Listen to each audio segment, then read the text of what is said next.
I gotta run that one more time.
All right, what's popping? Good to see you all.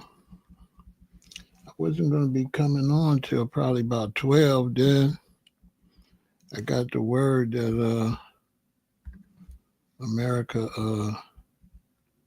the U.S. went on over there. I seen the planes was going over there, and then next thing I know, boom. Yeah.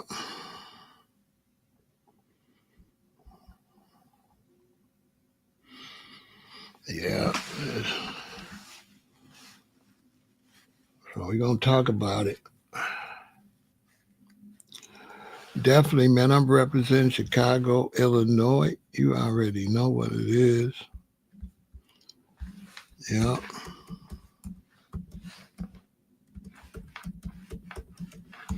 That's what I'm representing.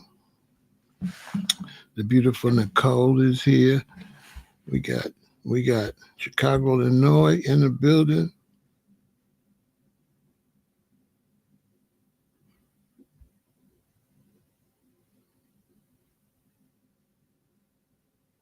Oh, that's great. Yeah, we got representing Chicago. Shout out to everybody over there on Facebook.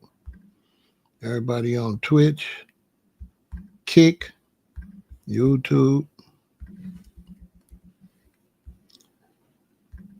and my other Facebook. So both Facebook accounts was popping. It's up. We got Pittsburgh in the building.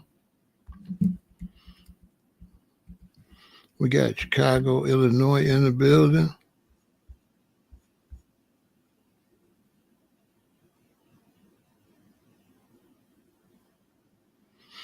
Yeah, you know, we got to stay up on the current technology. You know what it is, L Cool J. You know what it is. But you know, I'm only,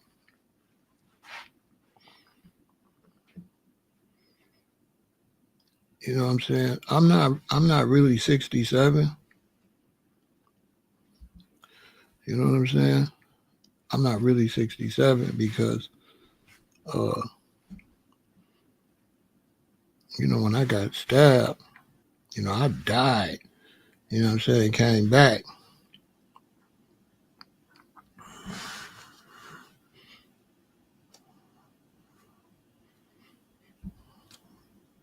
So I'm only like 26.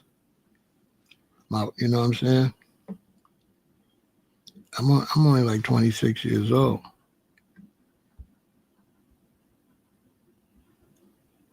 We got Greensboro in the building. When my book come out, I'm gonna explain all that. Yeah, I'm only like 26 years old. The person that my mother had, he passed away. You know what I'm saying? He passed away. You know what I'm saying? So like Like, okay, like say I got a lot of friends I grew up with when I was young. They know me as Stu Gambler, Stu, what else, Stu? Or they know me as Michael or whatever. And even the people that knew me as a Kenneton, that knew me as a young Rasta, if they came over here and see how I be talking and acting sometimes, they'll be like, he ain't even like that. But they ain't seen me. They don't know that dude's gone. They ain't been around me since I learned how to walk. They don't really know me. So that person that my mother had that grew up to that point, he gone. That's what my book is about. It's heavy. Yeah, he gone. So even though I'm in a body that's been here 67 years, I ain't been here 67 years. I only been here 25, 26 years.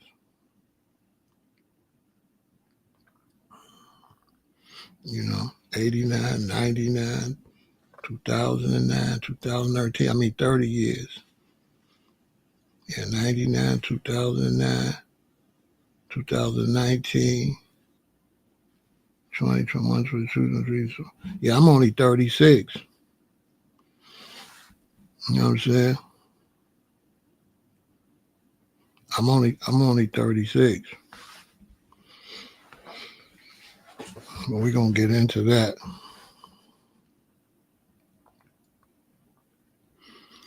You know what I'm saying? But yeah, you said I worked the internet. Well, here go the thing. When I started my record label, Mr. Allen, right? I was hustling. I had money, but I didn't have like P. Diddy money. I didn't have Universal Records money. You know what I'm saying? Because I was taking care of my children, taking care of my wife. You know what I'm saying? Had to pay bills, had to stay in business. And so, I couldn't afford to pay people to do stuff. So I had 6 rappers at first. Well, first I had 11. I was trying out. It was 11. Then it got down to 6. Then it got down to 4. But the whole time I'm the CEO of the record label. So basically, the rappers rapped and I did all the other jobs. I was the CEO of the record label. I was the president. I was the vice president. I was the cameraman. I did advertisement. You know what I'm saying?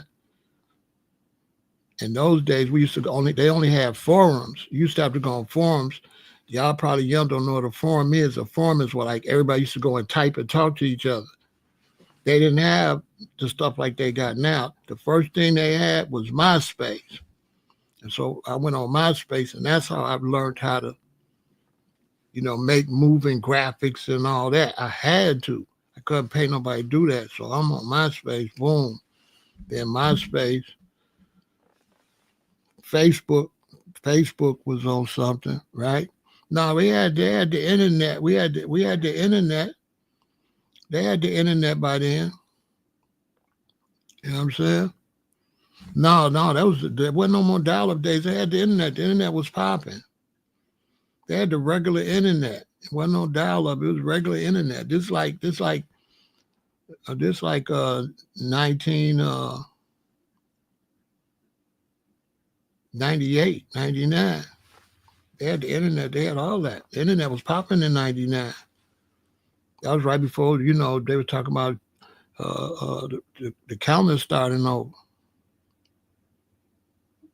Right. So I started out on MySpace, and then we was on Facebook, but MySpace was really popping more.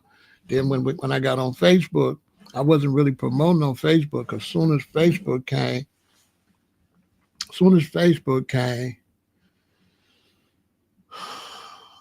Twitter came. Because I remember seeing Be Real in them saying, follow us on Twitter.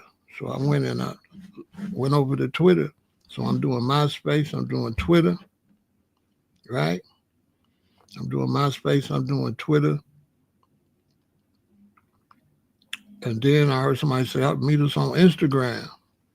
Then I went over to Instagram. But I had to learn how to do this all myself. So when we would go on tours and stuff, I was the cameraman. I was working really. I couldn't walk around like no boss because I didn't have that kind of money. I had money, but at that time, if you had $30,000, $40,000, $50,000, that wasn't no money in the music business at that time. You had to have, man, you had to have a half a million. You know what I mean? It wasn't like it is now. You had to go through labels and stuff. You know what I'm saying? Just to record, you got about a 2-inch tape. I probably need two of them. That's $110 each, so that's $220. Then my studio time $50 an hour. So if you do 8 hours, that's 400. So I'm boom, that's 600. Plus I pay my engineer. I bought my own black and I pay him 100. So that's like 700.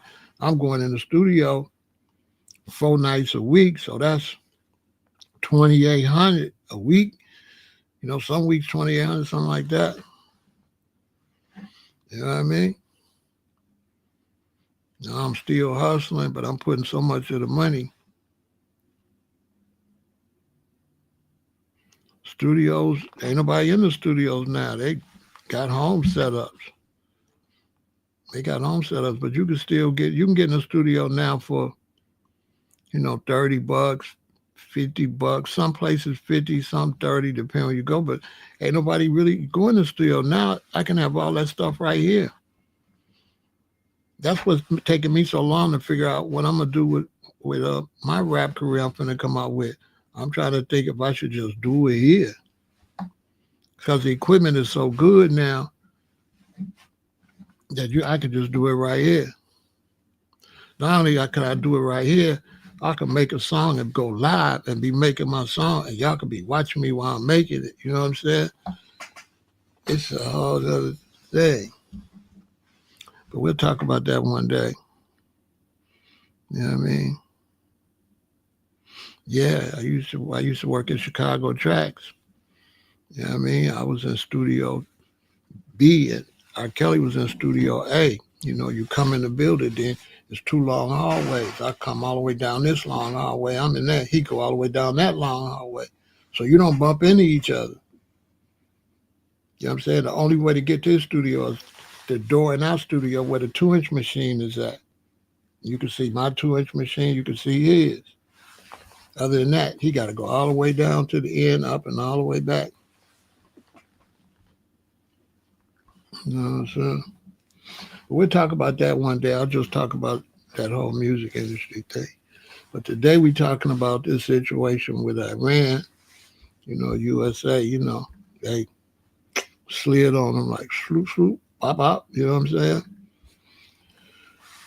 And I knew that was coming because people were saying the wrong things. You know what I'm saying?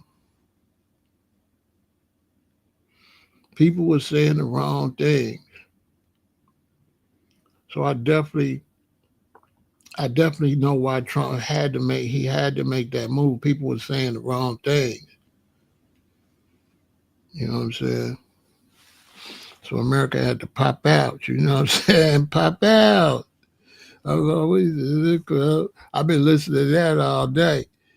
I've been listening to that ever since I heard he went over there and popped out on him. I've been banging this. I must have played it now about 50 times because I just heard about maybe 2 hours ago. So I've been running this back and forth because Trump popped out.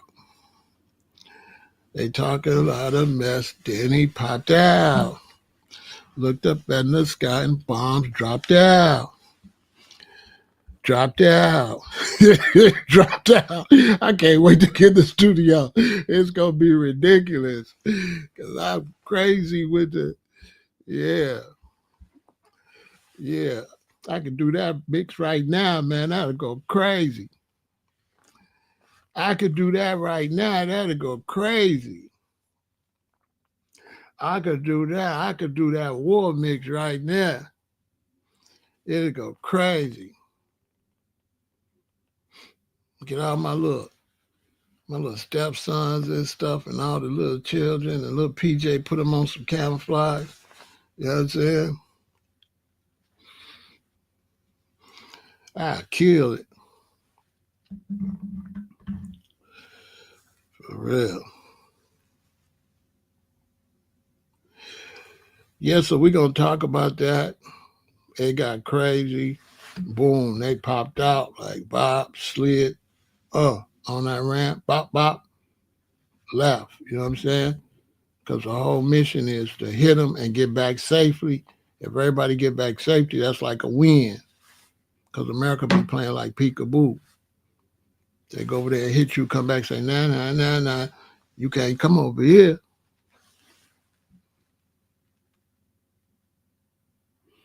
They hit anybody. It's everybody in it.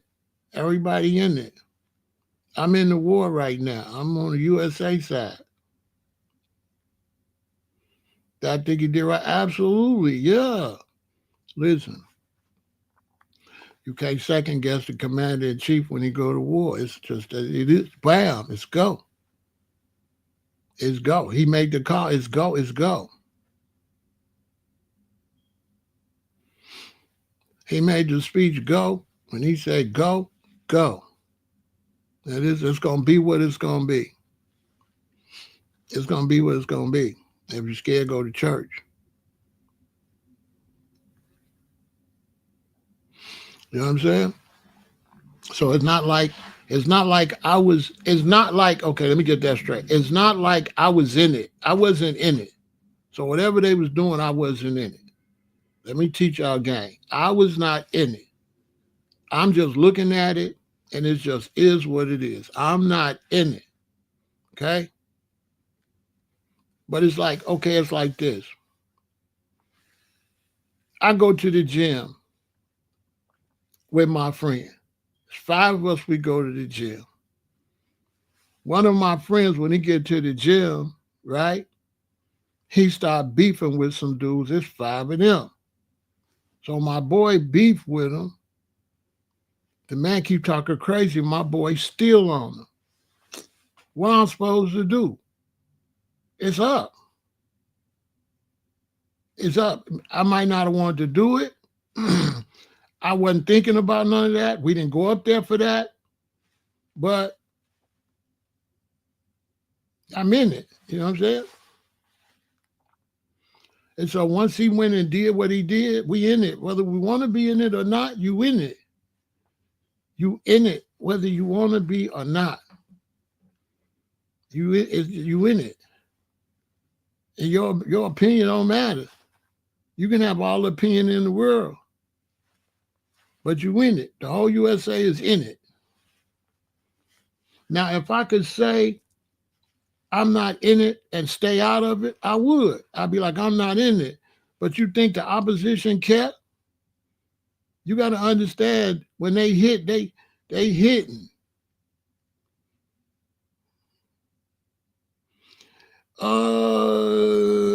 Not necessarily. You know, the thing about Trump staying as president, he too old. He won't be here. Trump is not that healthy. Trump won't be here. First off, the war won't last. That war won't last. That's not gonna last.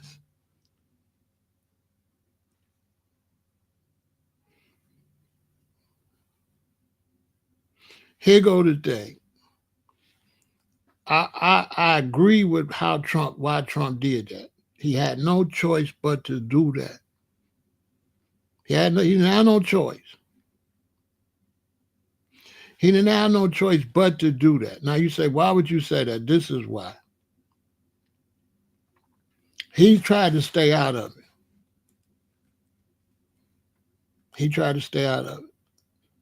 But people like Iran, Russia, you can blame Russia and China for this because they was like, y'all better not get in it. See right there? See, that's what really pulled the trigger. Them running their mouth, talk about, if y'all get in it, see what I'm saying?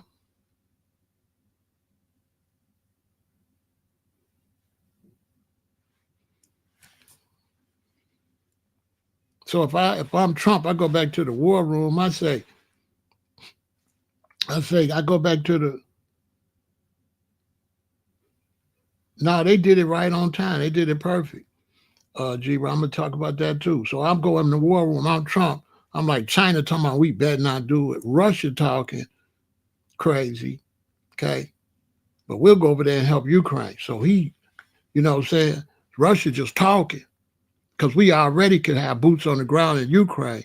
And we won't even give you a chance to get over here. We'll have you tied up over there. Plus we got NATO. So Russia, what you gonna do? Because the whole Europe will be fighting you. So you ain't gonna do nothing. And then China feeling themselves. So Trump was like, boom, do something, which is the right move. Now, China and Russia, okay, what? What? Because they smart, because they already got ICE over here. Everybody thought I just did thought I didn't want I be knowing things that I don't really say because the government don't want me talking just because I can see. ICE ain't just over here for no Hispanics. ICE is running around because a lot of people are saying that a lot of these terrorists from these Islamic countries look Hispanic and can make themselves look Hispanic and come across the border. They looking for them. They grabbing them. Listen, they not going to tell you when they grab them. They just going to show you when they grab Venezuelans and Mexicans. But here go the thing. Here go the thing. All that sleeper cell stuff, that work in other countries. They ain't going to work over here. This America. You blow up something over here, hurt some of our family, it's going to go ugly. It's going to go bad for you. You're going to be sleeping cell. You're going to be sleep. Yeah, you can't do that over here. This is a different country over here. This ain't like them other countries like that over there. This ain't like nowhere else. We with it. We with all that. You understand? Yeah, they've been infiltrating, but the government got them on lock because America crazy. See, when you go to these other countries, you got the government and they military, and then you got the people. And the military is hyped up like this and the people like that. America, you got the military, you got the people. We crazy just like the military. We crazier than they civilians. They civilians ain't like us. Nah. They're not moving like that. They civilians, they ain't on nothing like that. China stunting, they got some people, but they got a whole lot of peasants and stuff. They be treating their people bogus. So we had to go and make a move. It's like, there's no way out. Sometimes there's no way out. There's no way out.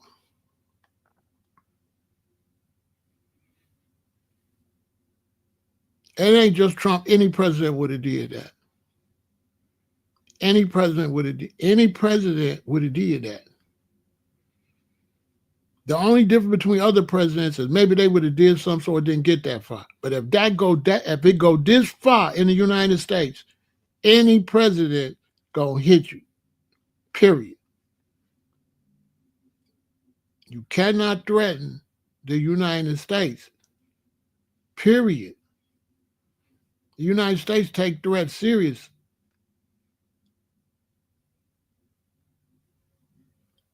You know what I'm saying?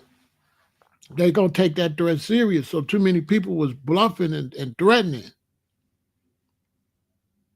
Too many people was threatening.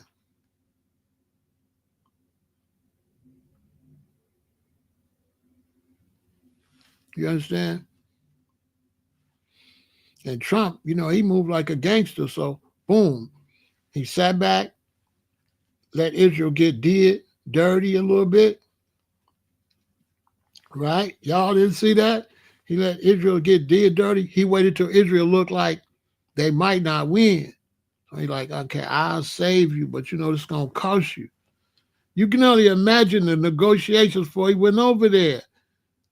You can see Netanyahu was scared. Netanyahu was scared, so you can imagine the calls they was having, and you know how Trump played it. Well, okay, how much you gotta send us some of that money. We spent a lot of money helping y'all. You gotta send some money back, and you know what I'm saying. I want to build a resort over in Gaza, and we got to deal in. You know what I'm saying? It's real gangster. Like you looking at real gangster stuff because you got to understand, Trump's surrounded by gangsters. He ain't the worst one. His henchmen that they don't show you, they just show you the politicians. They don't show you the guys. So you already know Israel gonna pay for this help. That's why he went and hit him and came back. He's like, all right, y'all back on y'all own. Oh, you want us to come back and do some more?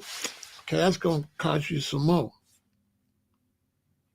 You gotta understand, when Israel see how America hit, when they see Trump, how he hit them, they're gonna be scared of America too. Because understand something. Trump really don't care nothing about no religion like that. Trump don't really care about no religion like that. Trump be reading books on Adolf Hitler. Now I ask you something. You seen what Elon did up there? Throw up the Hitler sign? All right. How much is some people that love Hitler gonna help them? Well, they know some of them people was on a certain side. So I ain't gonna get into that. But the idea that they represent Israel, Trump ain't really rocking with that. Because you gotta understand, Christians don't like Hebrew Israelites. Christians don't like people that don't accept Jesus Christ as their Savior. They say, ain't no Jesus. You can't say that to the, you know what I'm saying? See, none of the religions like each other. It ain't just the Hebrews against the Muslims. You gotta understand the Christians don't like neither one of them either. None of them like the other one.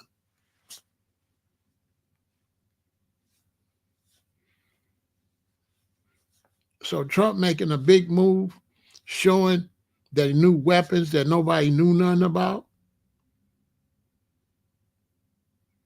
You know, Iran pulled out some weapons. See, Iran made a lot of mistakes. They pulled out some missiles nobody knew they had. So Trump like, oh, you want to pull out toys? Should we pull out the big guy? No, pull out the baby brother and tell him it's the big guy. He like, pull out the baby brother and tell him it's the big guy. That ain't the big guy that went over there. But he bigger than them. You understand? And so now we in war. You see, I'm dressed for war. It's war. You in war. I told you, get your survival stuff. I told you, get your way, right? You said, why not? Thank you for supporting Israel. Man, Trump ain't supporting Israel. Trump trying to fill his own pockets, and he can get paid with Israel. He trying to get paid. He trying to get a spot over there. I'm not supporting Israel. I'm supporting America if somebody try to come to America. So don't get it, don't come over here with the weirdo stuff. I'm not supporting Israel at all. Israel is racist and don't really like black people. So doggone well, I ain't support the way y'all did the Ethiopians over there. The way y'all did the Ethiopians over there, y'all bogus. And we the Jews, y'all Jewish because you wish you was a Jew. You're not Israel. We Israel. Y'all not Israel. Y'all some Nazis. That place was founded by Nazis that when they was going to arrest the Nazis, They pretended that they was the Hebrew Israelites, the ones that was practicing, right, practicing Judaism, because they wasn't Hebrew Israelites either. Them wasn't Hebrew Israelites in Germany. Those was people practicing Judaism. Those was the Europeans that Moses went and taught them Judaism. Because when Moses took black people, he was black. When he took them to the promised land, he didn't go. He went and delivered Europeans out the Caucasus Mountains and taught them Judaism. That's how they learned Judaism. But then you have other groups came in and pretend they was that and went into Germany and did Germany dirty and made Germany broke and all that, right? They was in and those wasn't the real ones. The real ones that Moses taught, they protest Israel. I know you didn't know I know all that. The Orthodox Jews that they wouldn't let go to the Wailing Wall, they over here, they don't support them. So then when the armies was coming in to capture the Nazis went and dressed up like the people that they had been persecuting and pretend they was these Jews, right? So they pretended that, and then they went and governments gave them Israel, but they really was coming from the Nazis. All them people come from Europe. None of them people got no blood traced back to nowhere in no Hebrew Israelite. Them people is from Europe. Those are Europeans practicing Judaism that they learned from the Orthodox Jews that they persecuted. You understand? I mean, I wasn't going to give you this work, but you can get this work. But now y'all not that, okay? The original Hebrew Israelites was there in that land before the Arab invasion, and the Arab invasion conquered the black Hebrew Israelites. And then their karma was, they was Arab. Their karma was the European Jewish people went and conquered them. So that's just a payback. Them Europeans over there pretending they Hebrew Israelites. That was payback on the Arabs that took the land from us. We the ones. Y'all ain't none of that. Now I know somebody taught you, but they done told you wrong. You know what I'm saying? I ain't gonna talk to you about it. They done told you wrong. You're not none of that. You're not none of that. You a European. You learn the European stuff. You ain't that. Go talk to somebody that, talk to somebody else. You talk to the wrong one. It ain't my fault. I wasn't gonna go there. But it ain't my fault. You know what I'm saying? You talk to the wrong one. Because y'all ain't none of that. Y'all ain't that. Come on, man. Come on, Christ was black. Y'all don't believe in Christ, though. Moses was black. Solomon was black. David was black. All of them was black. They wasn't whatever y'all is. They wasn't y'all. Here go the real Hebrew Israelites right here. I mean, if you want to get this work, you could get to work, though. You know what I'm saying? This big Pharaoh. You know what I'm saying? You could get to work. We know who the Hebrew Israelites is. You got to understand, before they built the Suez Canal, Israel and Egypt was connected. They went and built the Suez Canal and made Africa a continent. Africa ain't no continent. You could walk to Egypt. That's how Joseph and them walked. And when Joseph and them went to Egypt, the Egyptians was black. And when the 12 tribes of Israel was looking for food and came and seen Joseph, they couldn't identify Joseph from the Egyptians, which means the Egyptians and Joseph looked the same because they didn't know that was Joseph. Joseph recognized them, but they didn't recognize Joseph. So if they was a different color than the Egyptians, then the Hebrew Israelites would have recognized them. But here go the real, you know what I'm saying? Here go the real Hebrew Israelites. Stop playing with me. Shalom and all that. You know what I'm saying? This big Pharaoh. You'll get served up over here. You feel me? You'll get served up. What you know about that? What you know about the beta Israel, the real Hebrew Israelite that y'all tricked to come to Israel, and then y'all did them dirty, but just got them over there so you could copy and learn the religion. What you know about the Igbo, huh? What you know about the Igbo? What you know about the original ones that was there? What you know about the real Hebrew Israelites? What you know about that? What you know about? What about the limber? You know about the limber? Now you don't know about the limber. Okay, this big Pharaoh. You don't know about the limber. I understand. You don't know. You know, we know who we are and we know who y'all are. You know what I'm saying? What about the limber? You don't know about the limber. Okay. All right, cool. You know what I'm saying? I just said, you know what I mean? This drunken monkey style. I know you thought, oh, he out ghetto. He don't know now. Listen, boy. I'm like KRS-One. I'm number one. What you know about?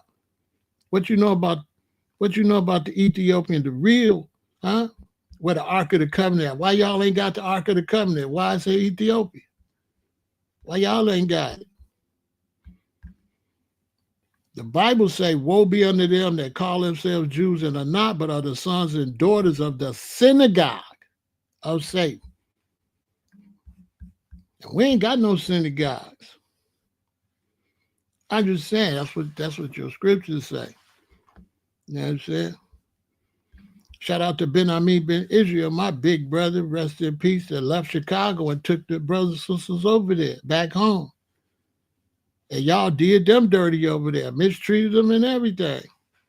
The real people that's supposed to be over there. But that's the whole nother story for another day. Let me get back to my conversation. You know, don't come over here with that. Don't come over here with Big Pharaoh with that. I mean, pro-Israel, no. I'm pro-USA. Okay? Trump didn't go over there to help Israel. Trump went over there to help American interests. He didn't go for them. He went for American interests. That's why he let them get beat up first before he went. Trump already told you he want Gaza. He want Gaza. He want to build clubs and stuff over there. You know what I'm saying? He ain't go over there to help them. He don't like them. Trump do not like Netanyahu at all. None.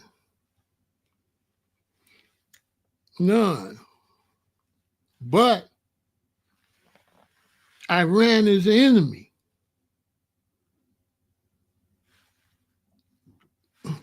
Israel ain't necessarily enemy. Iran been the enemy, right?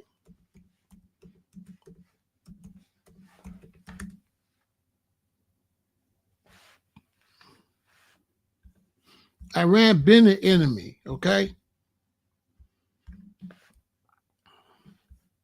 Feel me? Who want to get work? Who want to get served up? You see, Iran, they don't like Iran. They'll never like Iran. Okay? This ain't got nothing to do with Israel. They never liked Iran. Iran is an op. Been an op. Yeah, come get this work. You know what I'm saying? Come over here with that propaganda. You know what I'm saying? I mean, shalom and all that. But holla at the real descendant of Abraham, Isaac, and Jacob. Right? And Ramesses and all that. Because I'm the baby y'all had when y'all, that the black Hebrew Israelites had when they went to Egypt. I'm half Egyptian, half. You understand? What it say, princes shall come out of Egypt. Ethiopia shall soon stretch forth thy hand unto Jah. What you know about all that there like that? Right? But I'm going to show y'all the real knowledge. I wasn't going to go here. This is why I be getting in trouble with YouTube because they don't, you know, y'all got to support the channel because YouTube want me to shut up. But this is the reason he went over there. Who remembered 1979? Oh, dude talking to me probably ain't that old. Who remember the Iran hostage situation? They ain't forgot. They ain't, man, the USA have not forgot when Iran grabbed them hostages. 1979. As a matter of fact, this situation started 24-hour news. There was no 24-hour news. Listen, There was no 24-hour news. The news came on in the morning, lunch, at 6 o'clock, and at night. When they had the Iran hostage situation, they started counting. Day 25, day 26. Ted Koppel would come on right after the 6 o'clock news at 7. But then when Ted Koppel would come on at 7, he would stay 8, 9, 10. He was supposed to be on from 7 to 8, but he would stay on till 10, 12 at night, reporting on the hostage situation. So that's what started 24-hour news, Ted Koppel. These is all facts. Covering the Iran hostage situation, the news would be on late.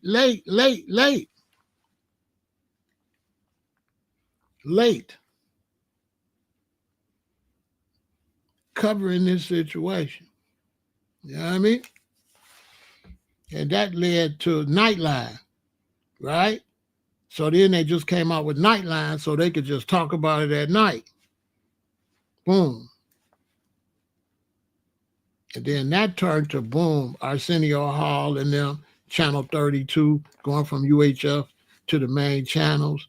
And that was cable. Fox. They come out with Fox, and Fox, that's when they went cable. They don't like them. You know what I'm saying? Because radical Islam be threatening people all the time. They be threatening people. You know, radical Islam is not good for the cool Muslims. You know what I'm saying? And Muslims. Because radical Islam be threatening people all the time. They be doing too much. The stuff they do to their women over there, if you don't bow to the religion, you doing all this stuff in the name of Allah. You know, ain't nobody really messing with that. You know what I'm saying? They had color TV. They had color TV by then. We had a color TV way before then. They had color TV in the 60s. They had color TV. Nightline was in color. That wasn't black and white. They had color TV. Then here go the thing, see? You got different types of Muslims. And Iran, the other Muslims don't like that, see? Because you got Shiite and I think Sunni or something like that, and they don't get along. So Trump already know the rest of the Muslims not finna help them. For one, a lot of the Muslims is Arabs. Iranians ain't Arabs. So they not going to get no backing from the Arabs. The Iranians are not Arabs. The Iranians are Persians. They don't get along like that. They don't get along. Them Arab nations will help America attack Iran. You do remember Iran and Iraq was fighting. That's why. The Iranians are Persians. They not respected by Arab Muslims. Not like that. This is a fact.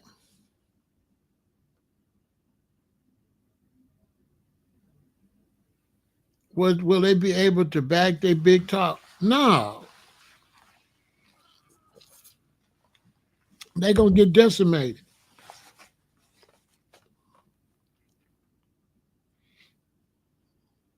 They're going to get decimated. The leadership's slow over there. They slow. Once you've seen how they did Gaza, why would you play with them? They're going to level that just like Gaza. Man, they're going to level. Man, listen. The only reason they're not leveling it right up way, because they'll be talking about humanity. So what they're going to do, America going to go in there and hurt them, and Israel going to blow the whole place up. That's the play. America seen that Iran was a little too strong for Israel. They was blowing Israel up. Say, all right, He go over there, boom, and come back. All right, go do what you got to do. So, because Netanyahu don't mind committing genocide. Trump don't want to commit the genocide. So he going to let Netanyahu do it. Netanyahu, once he get up, he going to flatten the whole place. Because he mean. He going to flatten it. He going to, especially now that they've been hit and they done lost people, if he get the momentum, he going to flatten the whole Iran. Iran going to be just like Gaza. Facts. They're going to have to move somewhere. They're going to be like refugees. Look how they starving out the people in Gaza. They won't feed them. They won't give them no water, nothing. So Trump, you know what I mean, don't want the dirt on his hand, but he had to help Israel to be able to flatten it. You know what I'm saying? No. No. You know what I'm saying? It's just like if you're in Chicago, you could threaten like a civilian, they might get you, but you can't threaten no gang.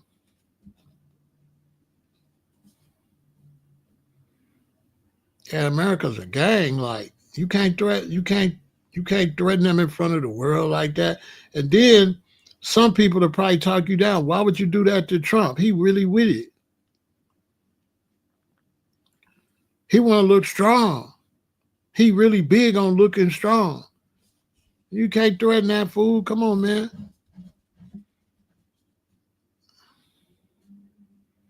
They already got ICE on the streets, and they got the American citizens on the street. He already know how we get down. So he know ain't nobody finna come over here and do nothing. He know how the citizens get out. Because now it's our survival. So that's why somebody come and say support Israel. No, I'm supporting my survival now. Okay? Now I got to worry about Iran. I got to worry about crazy people over here doing something. I got children. I got relatives. I got grandsons. So now it's a whole nother thing. So I got to protect my neck now. Period. I'm in it. Period. I don't got no choice. And this is America. This is not no Islamic country like that. We're not doing none of that.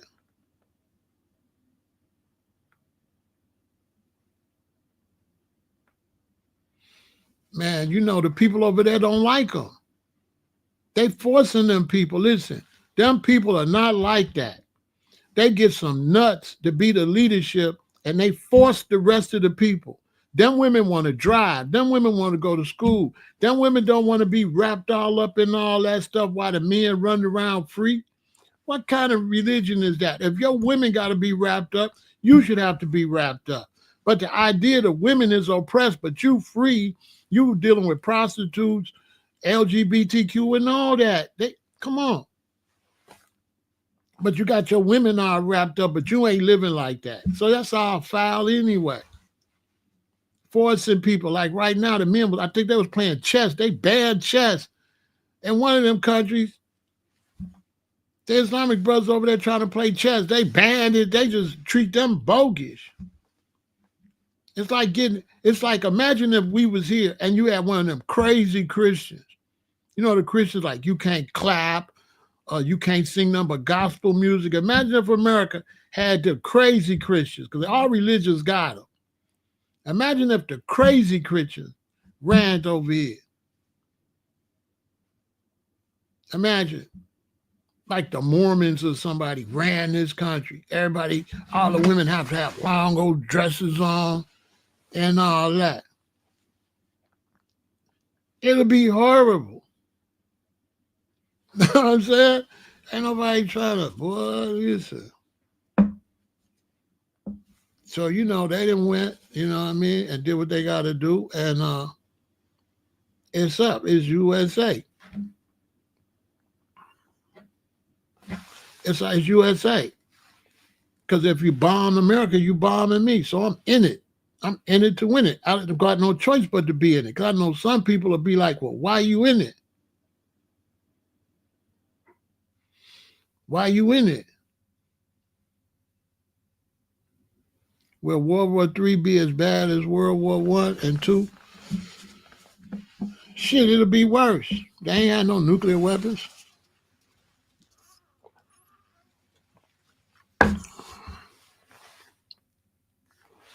It'll be worse. Listen, it say that the Antichrist gonna come and make peace. The Antichrist supposed to come and it's a cashless society. Boom. You see the cashless society gonna be this year. Next year at the latest. That means the Antichrist is coming. Now the Antichrist supposed to come and make peace. That means it's gonna be war. This is inevitable. This is inevitable.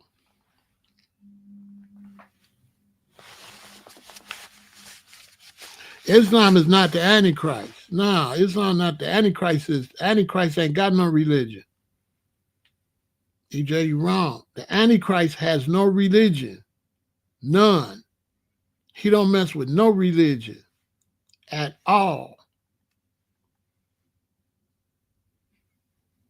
That's false information.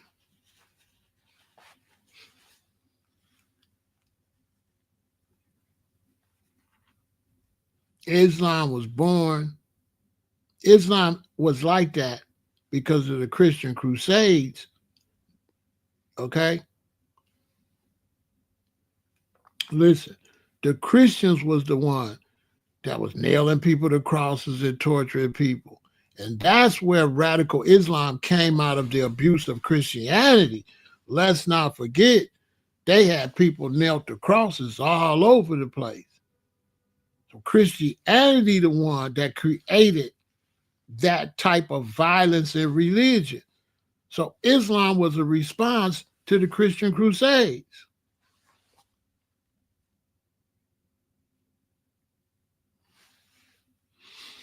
Lucifer is not the Antichrist, though.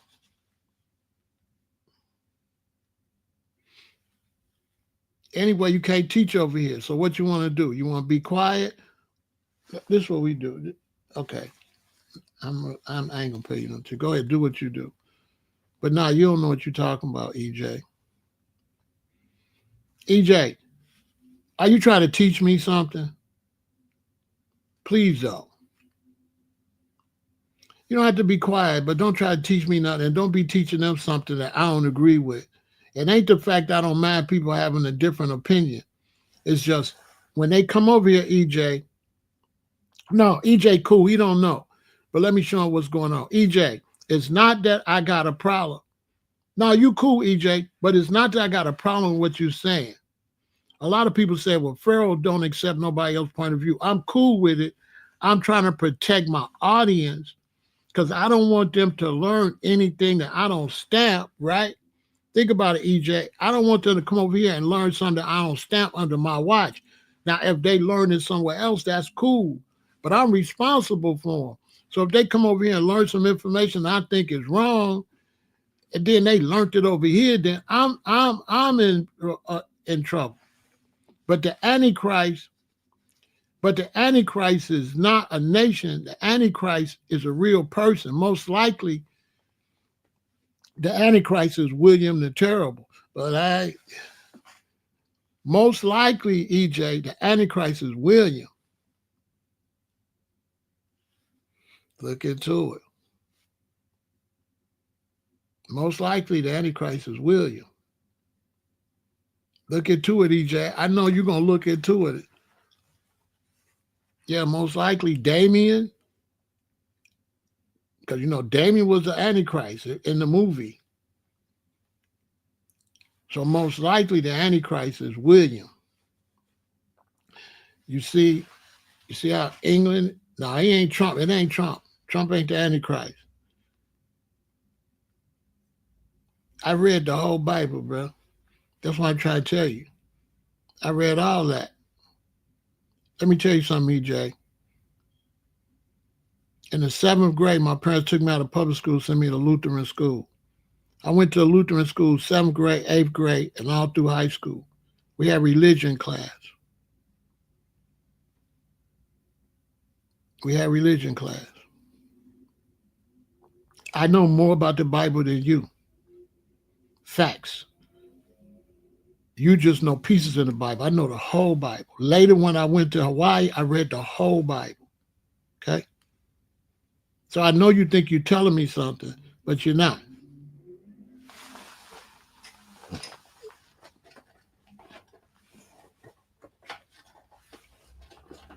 So that's why I'm telling you kind of like chill.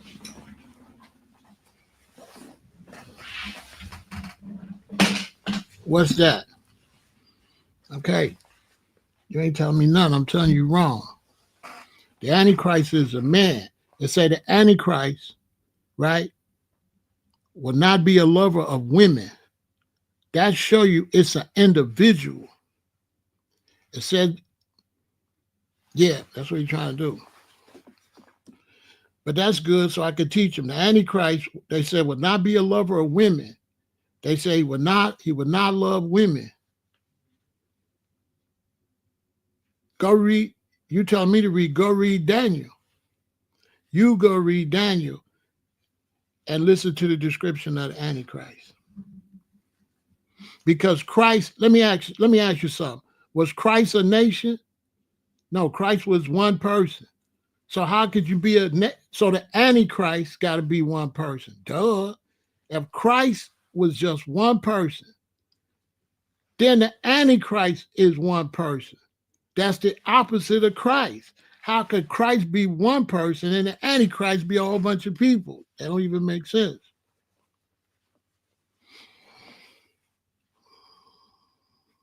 Go study, EJ.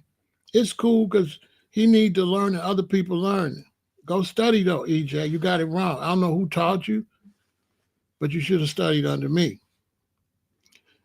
EJ, if you study under me, you know the Antichrist is a person.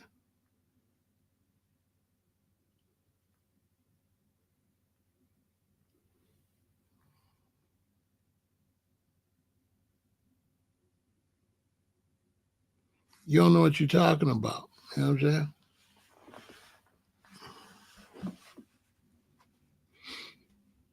It didn't take no 7 centuries to say Christ did not die. That's all false too.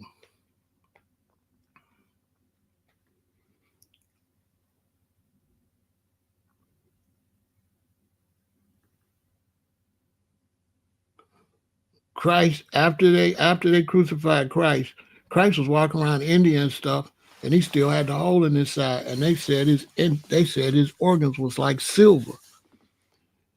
His spleen and all his organs was like silver. So you gotta step your game up. You know what I'm saying? But anyway, come back in 30 minutes. The next time I'll make you come back to more. He ain't study. You know what I'm saying? He don't know nothing.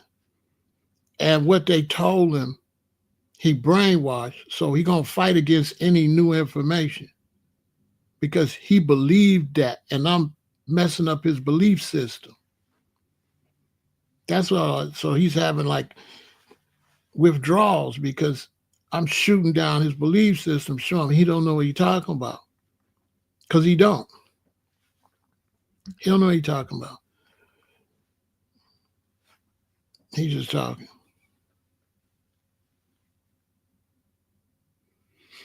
Because even when Christ was fasting 40 days and 40 nights, didn't no nation come? One being came and told him to jump. You understand? I'm giving him knowledge. He gonna have to face what I'm telling him anyway. What I'm saying is facts. What he's saying is make believe. He ain't gonna be able to get it. Once I put that in his head, he ain't gonna never be able to get it out. He gotta go. He got to rethink it. Because like I said, if Christ is one person, then the Antichrist is one person. How is Christ one person, but the Antichrist a whole nation? That don't even make sense. That don't nothing to say a whole nation gonna come and be the Antichrist. It say he. It does never say them. Anytime is, you know what I'm saying? He just talking, just ain't listening. The Antichrist is described as he. And this is good information because all this, some people might think we got off subject, but the reason I entertained it, because all of this does tie in with what's going on. If you know anything about the East Wall in Jerusalem that they sealed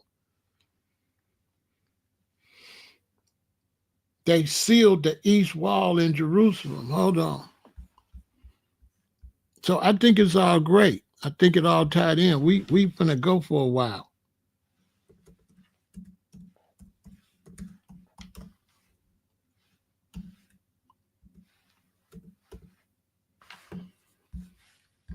What y'all know about the Eastern Wall? They sealed the Eastern Wall, right?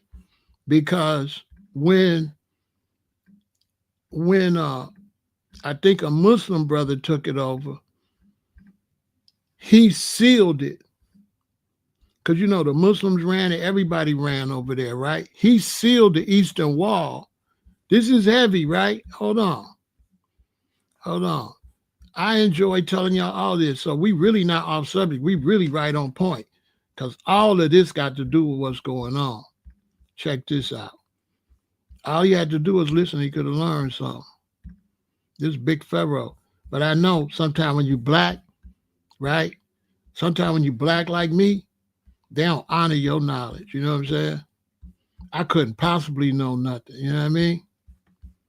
Even though my dreadlocks probably older than him. Feel me? Check this out, though. So it's this guy, he ran it, and he was pushing Islam, right? This is heavy, too. Watch this. Watch this. This is heavy. So this dude, he ran it, right? Because you see, everybody was fighting over that land because it's the land where Christ was at. It's the land where Muhammad was at. And it's the land where I keep forgetting the other person, not Adam. But it's all religions, they got an important person from there. I keep saying Adam, but it's not Adam, it's somebody else.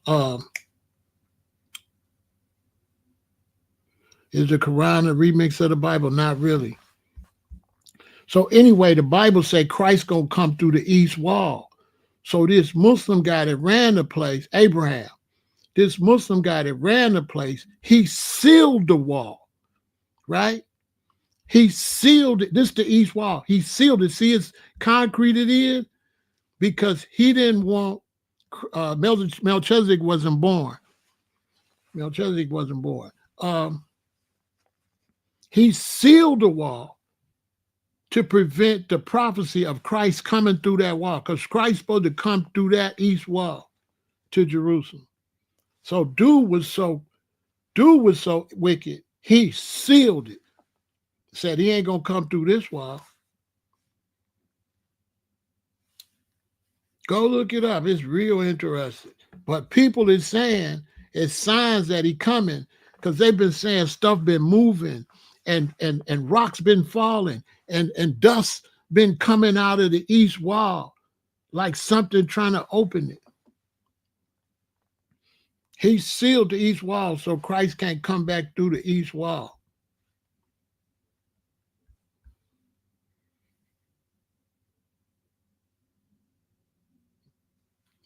Tell me that ain't deep. Yeah, he sealed it. See, it's sealed up. These two round arches, these two big doors was open.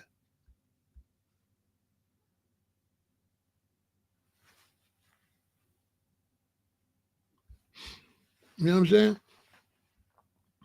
All of this got to do with what's going on now. Because like I say, the Antichrist supposed to come and end the wars. What wars?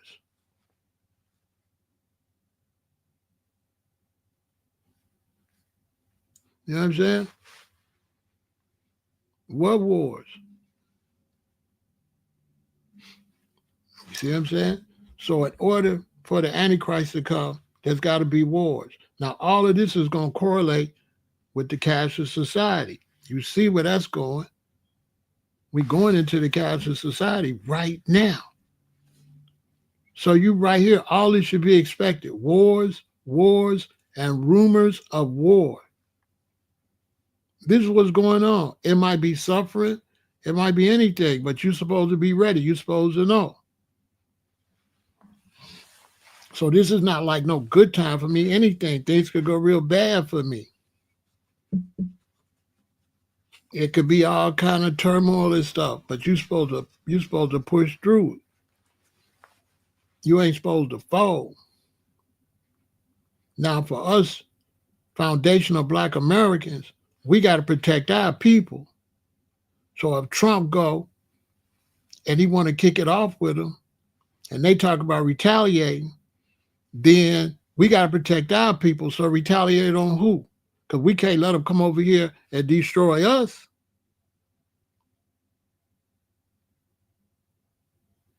No, the Antichrist don't do no religion, no God, period. It's the Antichrist, anti-religion, no God. The Antichrist gonna say it ain't no God. That's why I said, dude didn't know what he's talking about. The Antichrist said ain't no God, ain't no religion.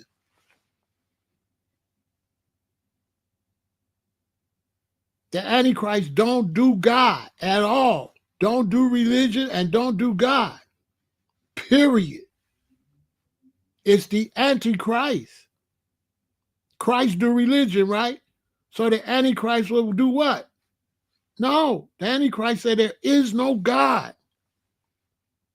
None. The Antichrist is against Islam, Buddhism, all that. The Antichrist against all that.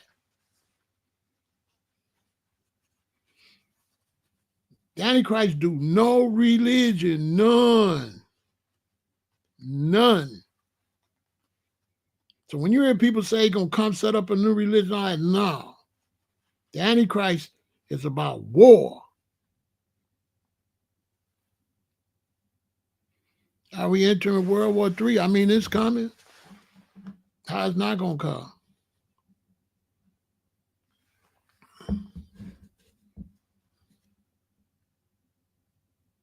Yeah, the Antichrist don't do religion. The Antichrist do computers.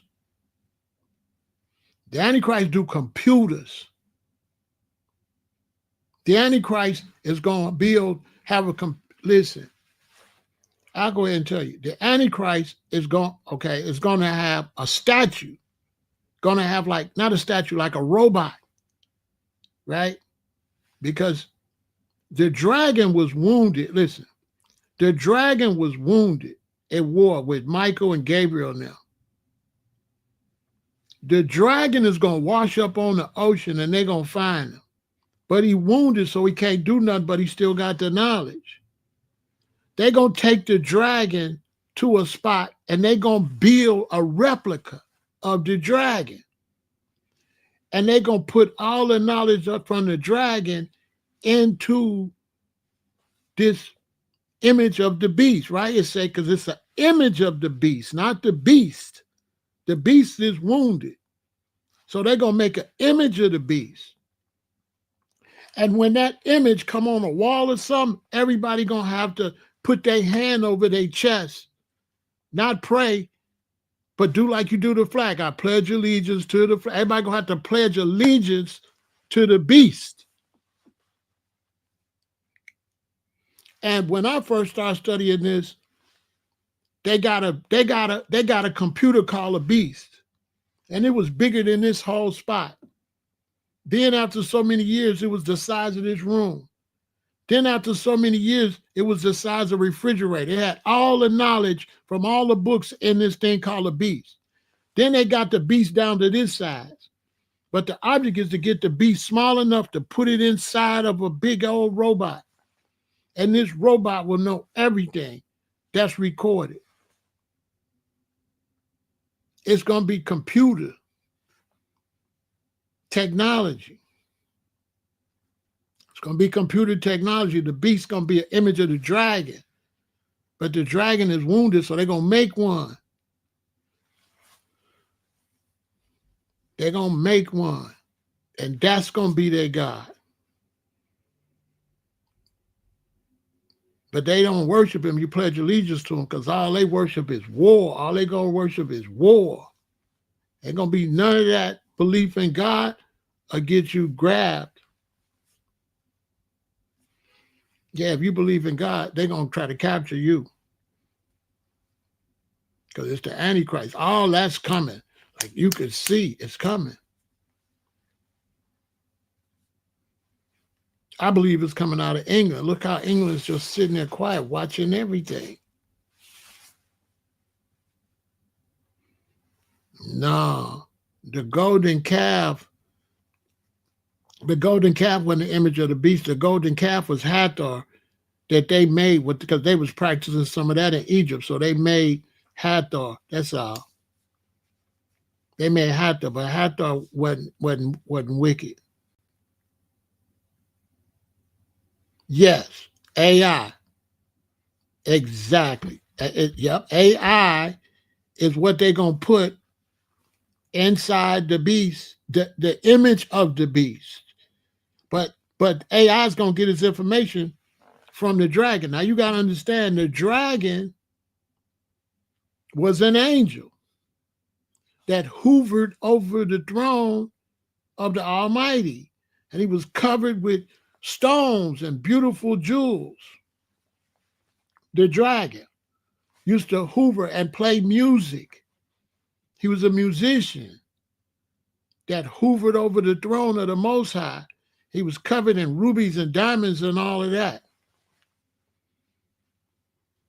But then the dragon, once the Most High and his wife, first they made the Lord God. So the highest God and goddess, because they don't tell you about the goddess either. It ain't just God, it's a God and a goddess, right? So it was one entity. And then that entity became physical, but it was two. So it became two, a male and a female, the God and the goddess. Then they started having offsprings. Every time they had children, they only had twins. So everybody they made was a twin. It was a male and a female, a male and a female, a male and a female. Then one of those males went and made Adam, right? Now remember, Adam went to that male Lord God and say, why I ain't got no woman? All the animals got a woman. Y'all got a woman. Well, I don't got one, which shows you that Lord God wasn't the Most High God, because the Most High made everything male and female, but the Lord God only made Adam. Then the Lord God went and did a surgery, put Adam to sleep, which is anesthesia, did a surgery, and made him a woman. But when he made him a woman, right, the sons of God started sleeping with the women that was descendants of Eve. And when the sons of God started sleeping with the daughters of men, they had us. When they had us, that's when Lucifer got mad, because the rank used to be the Most High God, the Lord gods, and then the angels, and then Adam and Eve. That was the rank. The Most High God and Goddess, the lords and lordesses, the angels, and then Adam and Eve. But when the Lord God slept with the descendants of Eve and had us, we moved up.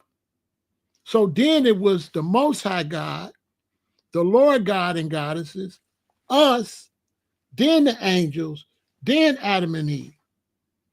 So Lucifer got jealous of us because we moved up over him, because God's son are our fathers. The Most High God is not our father, that's our grandfather.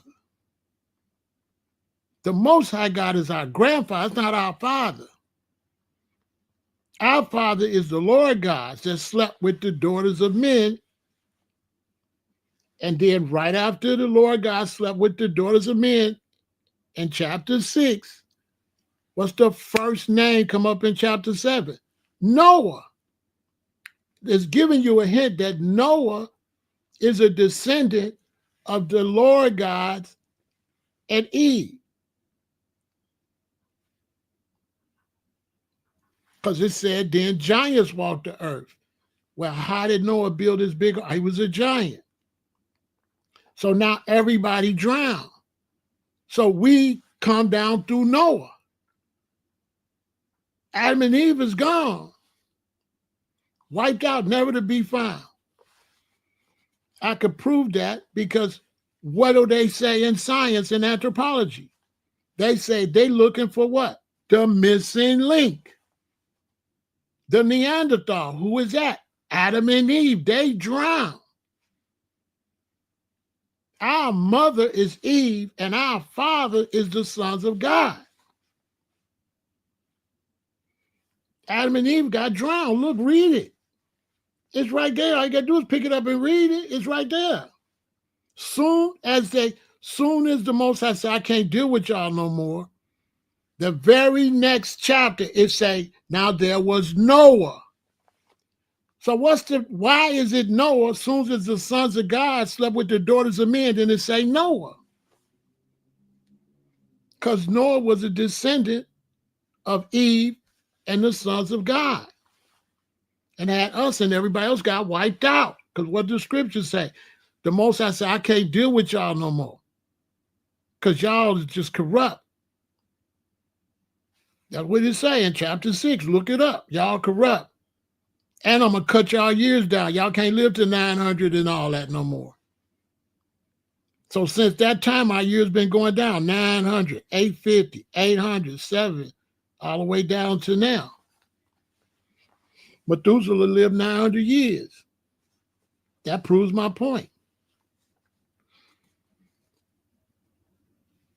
So now, the Antichrist in them was jealous of us. So this whole thing is about us, the grandchildren of the Most High. That's who we are. The Most High God is your granddaddy. Religiously or spiritually, I mean, not spiritually, but religiously speaking. And your father is the sons of God. And your mother is the daughters of Eve. So our fathers are the sons of God. And our mother is the daughters of Eve. Because it say the sons of God slept with the daughters of Eve. Right? That's who we are. And so now what you're seeing is you're seeing this war that's headed to Armageddon. And you know that the Antichrist coming because the Antichrist is supposed to stop the war for 3 years. What war? See?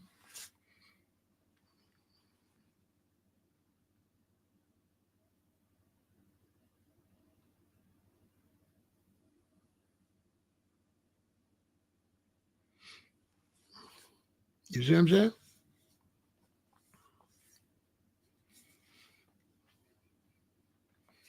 That's how the story goes.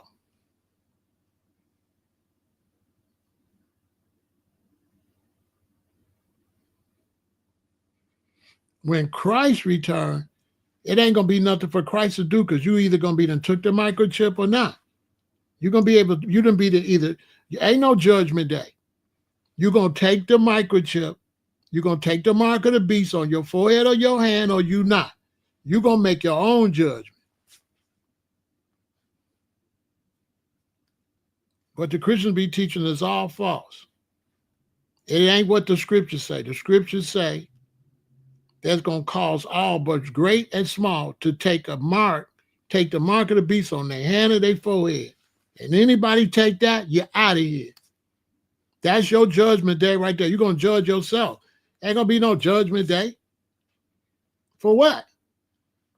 You're going to already choose your side. You're going to choose Lucifer or you're going to choose righteousness. And that's right around the corner. And all that's got to do with this war. All of these wars, India and Pakistan, Russia and the Ukraine, all of these wars is leading up to Armageddon.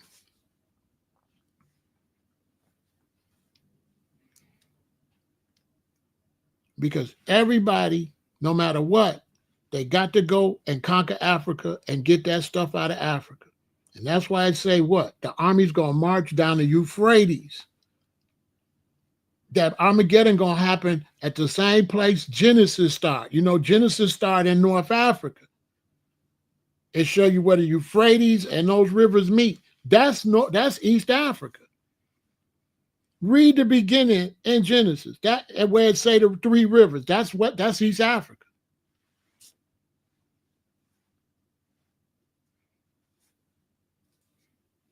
Where the Garden of Eden was at. Three rivers that meet together. And guess what?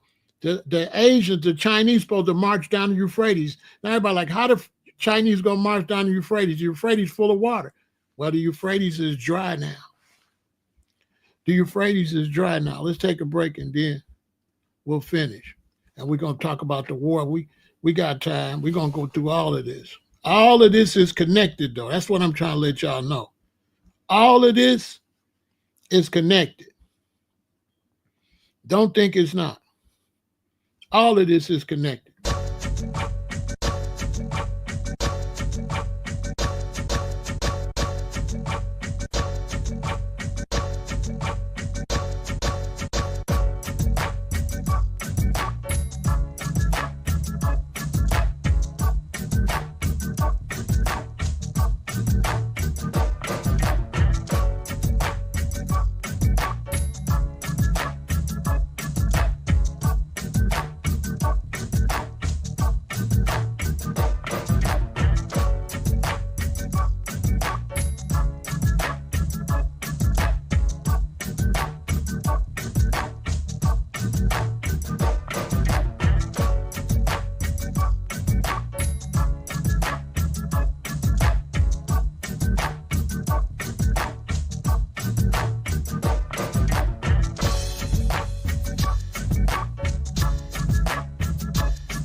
Precise, yeah, but you know, you're the one, you built for it.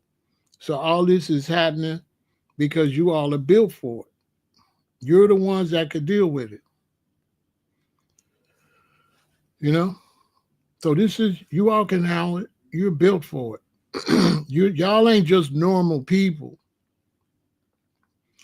This generation, y'all not normal.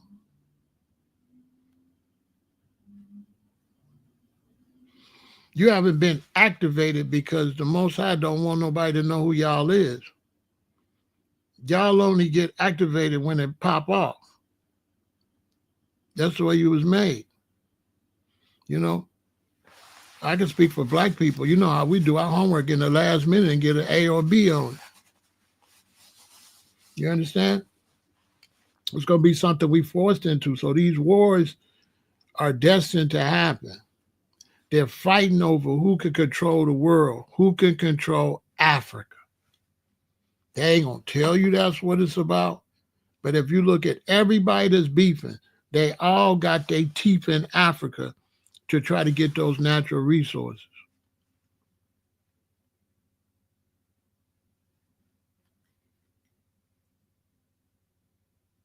All of them. And so it's going to get crazy. You might as well get ready because they got to flex. China's trying to flex, and China don't understand that America play sleep. So this whole time, China and Russia thought, oh, our military is passing y'all. So Trump was giving the green light. Show them a little something. Show them a little something. So right now, China's shaking in their boots because they ain't know America had this stuff.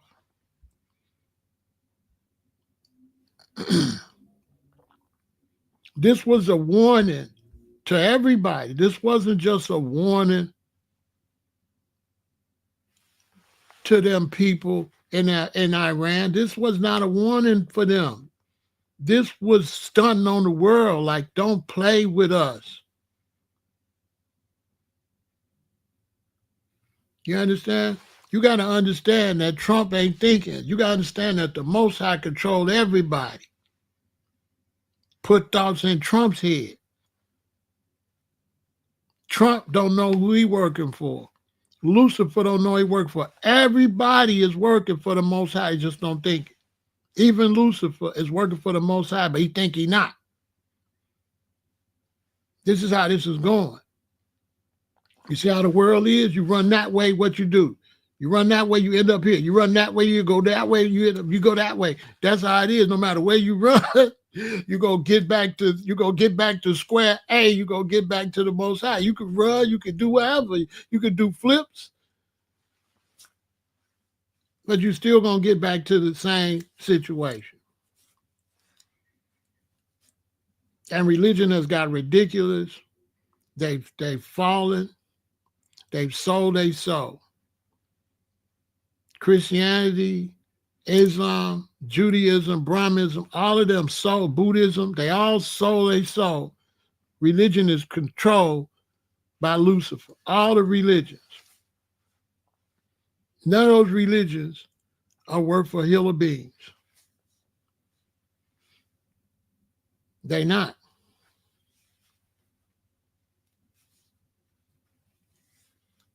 None of them.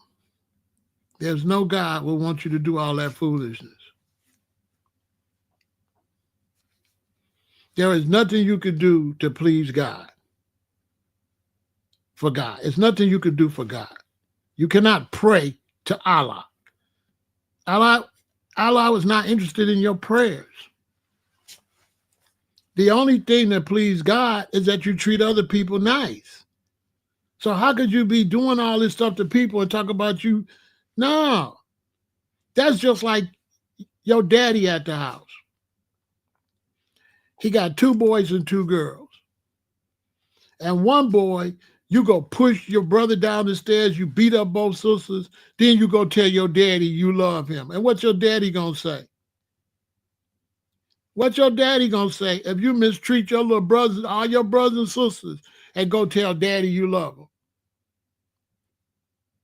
So how you gonna mistreat people and then go tell God you love them when God made all the people? See, that's why religion is messed up. Because when you look at it, religion, you're supposed to, the only way that you please anything is treat other people nice. That's all it say.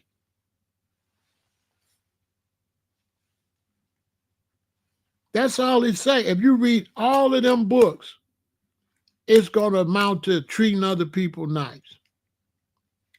That's the bottom line.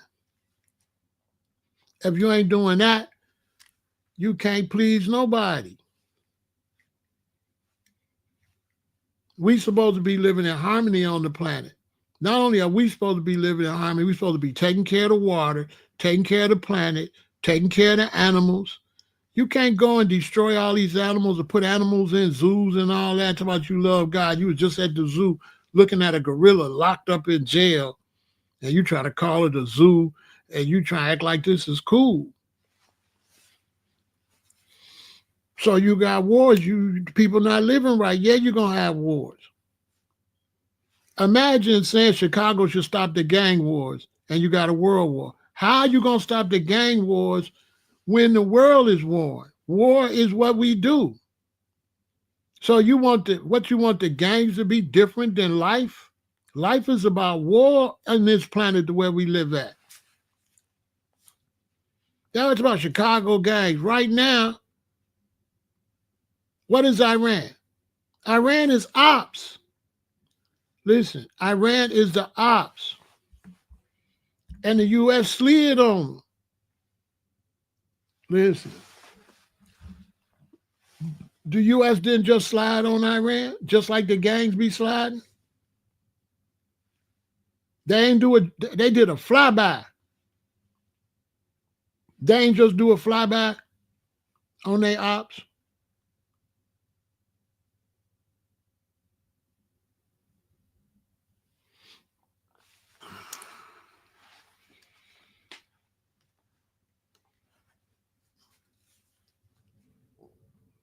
I mean, right now, you need to be having your water, start storing water.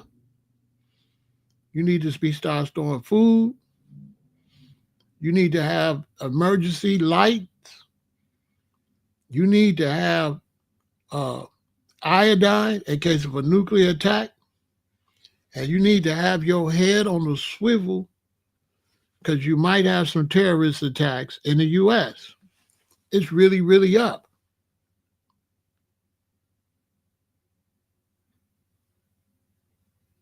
It's up.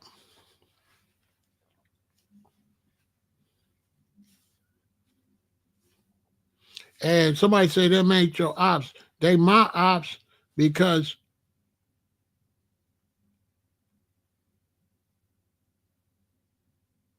I'm where you're going to try to attack.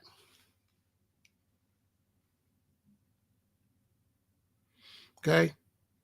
So Jackie don't understand. When somebody go and attack and you live somewhere, then you still got to defend yourself. You still going to be in the line of fire. And you're going to have to ride with your country because it's ride or die. Period. Ain't no getting around it. I mean, you got to learn the hard way. Don't tell Jackie nothing he'll see. Because if they got food rations in the United States, he's going to get food rations. And see, let me teach young people. See, when you heard about World War I and World War II, let me explain what that is, what a world war is. World wars start just like this. A bunch of small wars. India and Pakistan is this close from getting it on. Right? You got the Ukraine and Russia. I mean, you got the Ukraine and Russia. Now you got Iran and Israel. So what happens in the world war is allies start getting together. So Russia ally with Iran. America ally with Israel. America allied with Ukraine. They start choosing sides to just have a big war. You ever notice something? They say World War II. And you ever notice they talk about Hitler and Germany and all that? But you never notice they never talk about Hiroshima. They never talk about Japan. Why? That was a part of it. Because they don't want to teach the young people that a world war come from a lot of small wars, and then everybody side up and it becomes a big old war. You're looking at that right now.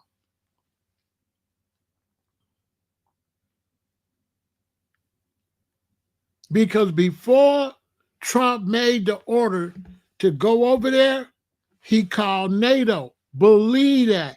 And all weapons in NATO is pointed at Iran. Believe that. Believe England's ready. The whole NATO is ready. Believe that. Believe NATO is ready. Believe that. Believe that. The next time Iran get hit, it might not even be from America. It might be from a country in Europe might hit them. Germany might hit them. England might hit them. France might hit them hard. Because America will loan them the weapons to do it.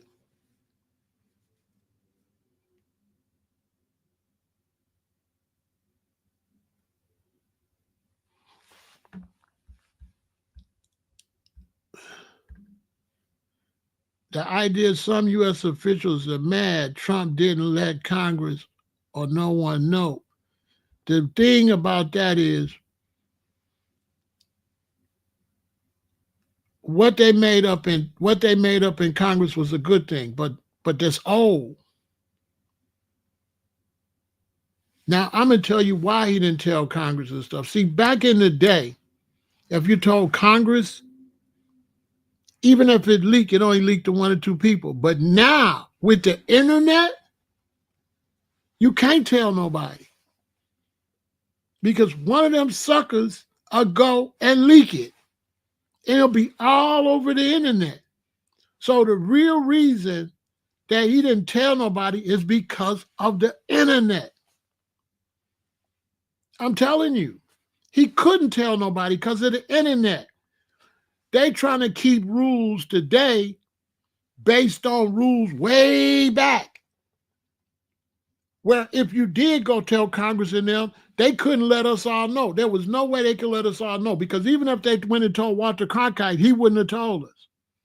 The news wouldn't have told it. But nowadays, if he tell Congress, he might as well go ahead and tell Iran.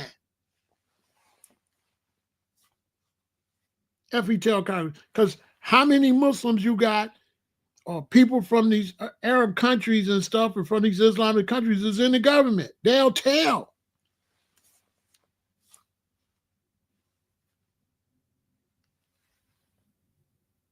They'll tell. You can't. I challenge Congress right now. They can't hold water. So now he can't tell you.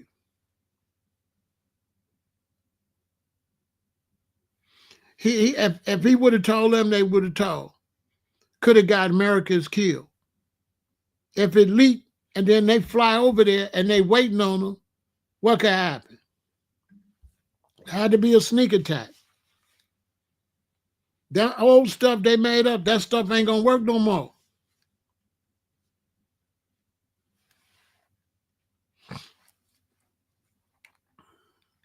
That stuff ain't gonna work no more.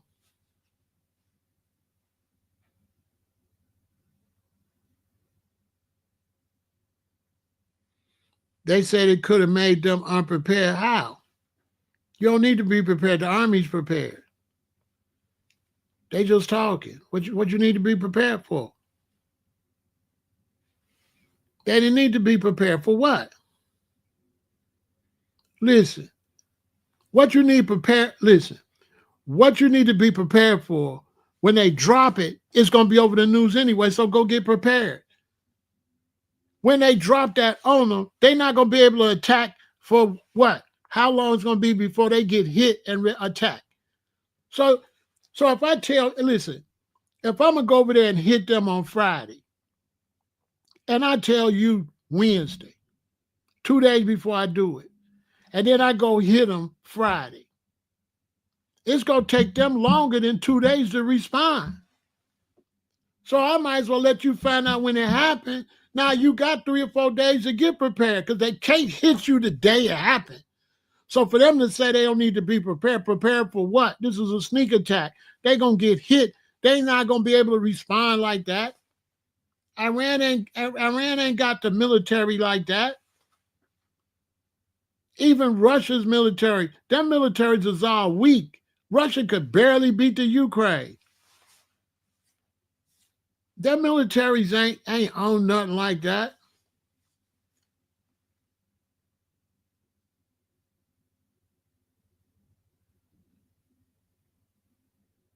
They can't, bam. They can't say why ICE is out here. Listen, everybody been saying that they've been grabbing more people than they've been reporting. And here go the thing. Iran got to back down because Iran is a rogue government. The people in Iran hate that government. The Iranians hate them. The Iranians going to cheer if America bring that government down. They sick of them people. You a young Iranian. You want to live in the world. You want to listen to music. You want to enjoy life. You don't want to be walking around religious all day. Them people want somebody to liberate them from them tyrants over there with that religious craziness. Them people don't want to live under them. People hate them. They run their country through force. The Iranians do not like their government at all. None. They can't wait till it's destroyed. The Iranians gonna love Trump. Listen, the Iranians gonna cheer. When he bring down them weirdo religious rulers, the Iranians are going to love Donald Trump. Do you know how many Iranians had to flee persecution? A lot of their politicians ain't there no more since them lunatics took over. Dude is 80-something years old. 87, trying to run a country with threats and violence. The Iranians don't want to live under. I be watching.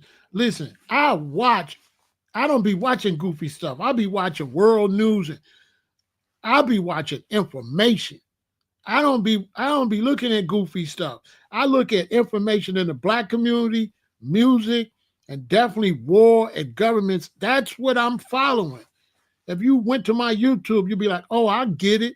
If you went to my YouTube and see who I'm following, you'd be like, oh, okay. Them people can't stand them. Don't know people want to live under Islam. Them people do not like living under radical Islam. It's ruining their life. They can't enjoy life because some religious fanatics want everybody to pray 5 times a day and do nothing while they in the back doing everything they telling the people not to do. It's the hypocrite governments. Them Islamic governments are hypocrites. They was all over there in Afghanistan and attacking the women because they go to the beauty shop, tear up the beauty shops. Crazy stuff. Them sheiks back there with all type of prostitutes and everything, but then got Sharia law and stuff for the people.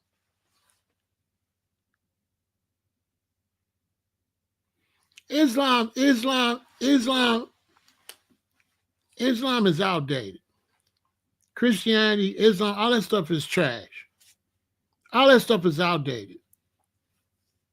Religion is trash because people ain't God and they can't monitor the religion. How you gonna have a religion that the people run the religion can't monitor? Look here in America, we got these religions, and then a lot of the pastors is LGBTQ, but they preaching against LGBTQ. They marrying women. They walking around like they straight, but they not. Hypocrites. They should just come on out and be gay. If you was a real Christian, you would be honest about what you are. No, because they wanna shame you while they do whatever. Listen, one time I was in LA and we used to go sell incense. So we walked out to the corner, we turned and we walking. It's a black church there. So right before we get to the church, the back of the church, we walking up from the back, the preacher come out the back of the church with the collection plates. He turns and walk this way, we walking behind him. A dude come out the front of the church. He give dude the collection plate. Why is you doing that outside the church? And then we happen to get there when he turned around. What you scared for? Because you out here, bro, you telling me you done collected the money in the church and you meeting dude outside on the side of the church with the plates? And turned around and the angels was right there. We was right there. Scared but Jesus out of. You should have seen him. He almost threw the plates up in the air. I ain't even say nothing. I just said, in the black community. Look at Obama's old preacher. He was doing like consultation for people. He did a consultation for a woman and then ended up sleeping with Jeremiah Wright. He did consultation with the married couple and took the man's wife. Found out all their business and he ended up with her.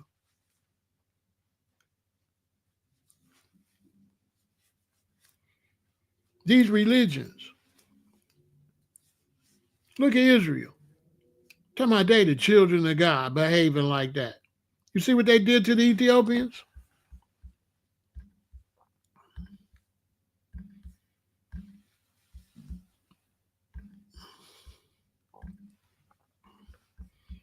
All you got to do is look. You'll see how evil some of this stuff is. This stuff ain't got nothing to do with God. They just be misusing God. Misusing God like a joke. Seriously. They be abusing and misusing God. Taking the Lord's name in vain. Let's take a break and then we'll finish.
Now, I'm not a Trump supporter, but when you live in a country and they go to war, you either be quiet or you ride with the country because you in it.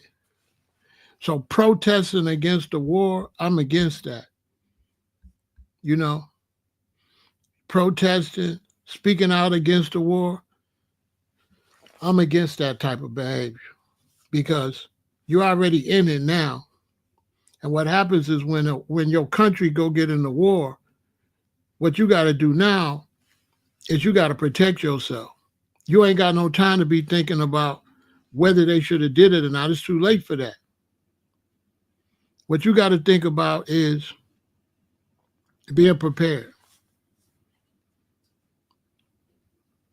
Now they talking about impeaching Trump, but that's just politics because the Democrats say they want to impeach Trump, but the Democrats left Biden in there for 3 years. Biden didn't know what he was doing. So what can they say? Now, I'm not a Democrat or a Republican, but I keep it real. The Democrats need to shut up. They had a dude in there that's responsible for all of this because he only came out from 10 in the morning to 2 in the evening. So no matter what was going on in Iran, no matter what was going on in the Ukraine, no matter what was going on the border, whatever, Biden was not around. So anybody is a better president than Biden. Let's just start there. Anybody is better than Biden. And Biden is low down because all he had to do, he knew he had cancer. He knew he couldn't do the job. All he had to do was step down and let Harris be the president, and she could have had a year or 2 years to prepare to run instead of stepping down in the last minute and sticking her out there unprepared. And now everybody say she don't know what she's doing when you just threw her out there to the wolves at the last minute where everybody else have a whole campaign season to get ready to run, and you just throw her out there. Did her dirty, make her look like she wasn't prepared. Bro, you stepped down at the last minute, didn't give her no time to set up a campaign or nothing. She had to raise money at the last minute. She had to just jump from vice president and just try to be president. How you going to do that? He did that on purpose. So all of this is Biden's fault. He was a horrible president because he didn't know what he was doing. So now what I look like going at Trump, Trump is better than Biden by far. If Biden was in there, man, ain't no telling what be going on. He the one let all this get out of hand. He should have been checked Iran. If you're teaching a radical Islam and you're always preaching hate, who gonna let you get a nuclear weapon? Nobody. All your supporters is the Houthis and a bunch of radicals. People that just hate the world. Nobody gonna let you get no nuclear weapon and you under radical Islam that's violent. I mean, okay, you ain't supposed to say that. That's true. It's violent against his own people.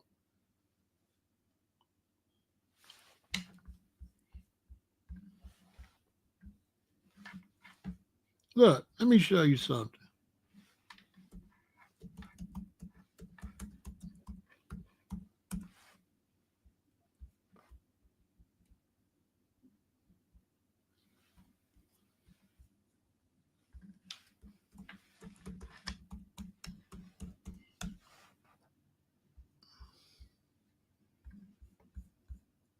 Many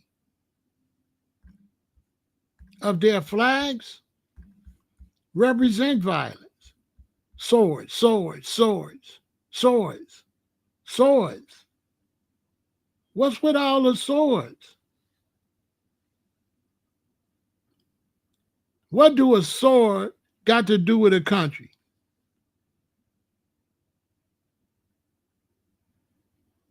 Somebody tell me something. Swords, swords, swords, swords, swords. Show me a flag with guns on it. Ain't nobody got no flags with no guns on it.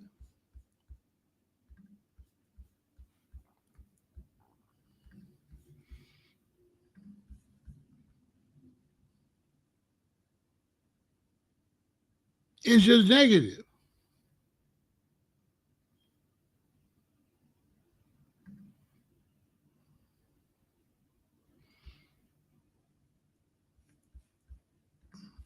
And so the information went out afterwards, like it was supposed to, and they came out and said, Washington, President Donald Trump said Saturday that the U.S. military struck 3 sites in Iran, directly joining Israel's effort to decapitate the country's nuclear program in a risky gambit to weaken a longtime foe amid Tehran's threat of reprisals that could spark a wider regional conflict.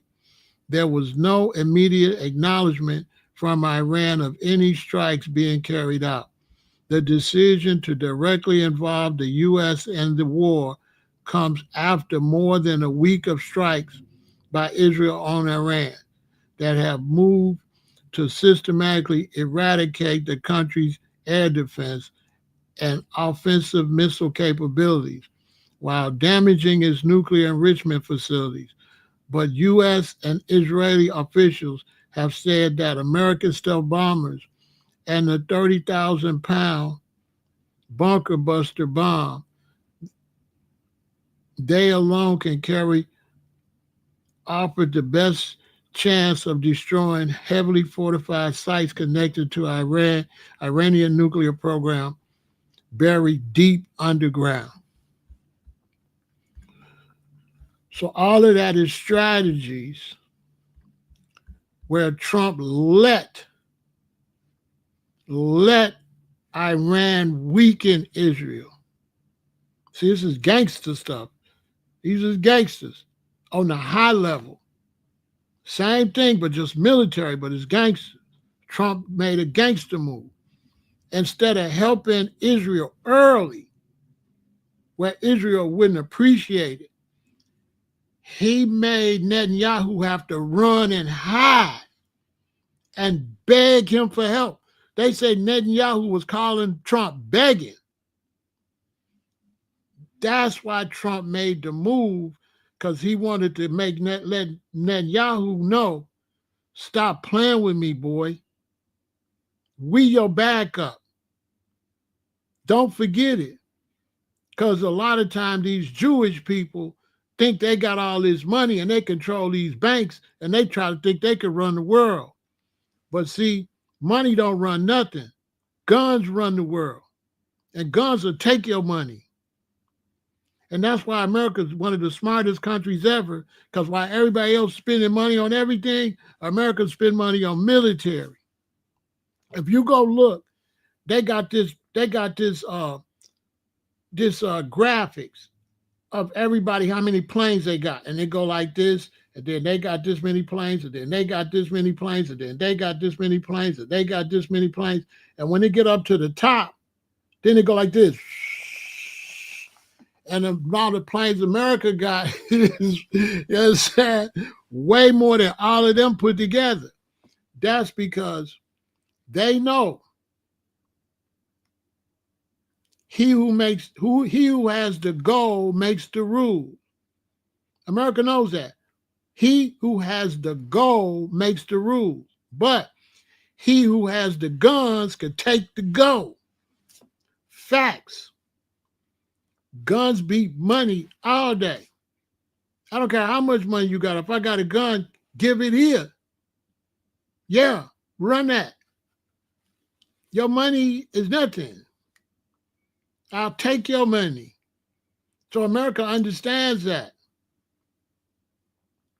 So when America go borrow all this money, they take it and buy weapons. And they don't pay you back. They say America's in debt, but guess what? When they come to collect, hey, you in debt, man, you owe us $12 billion. Where's that? They gonna say, back up, I ain't giving you nothing. Basically, punk. Yeah, that's a 30 billion you'll never see. Shut up talking to me. This is the most gangster place in the world.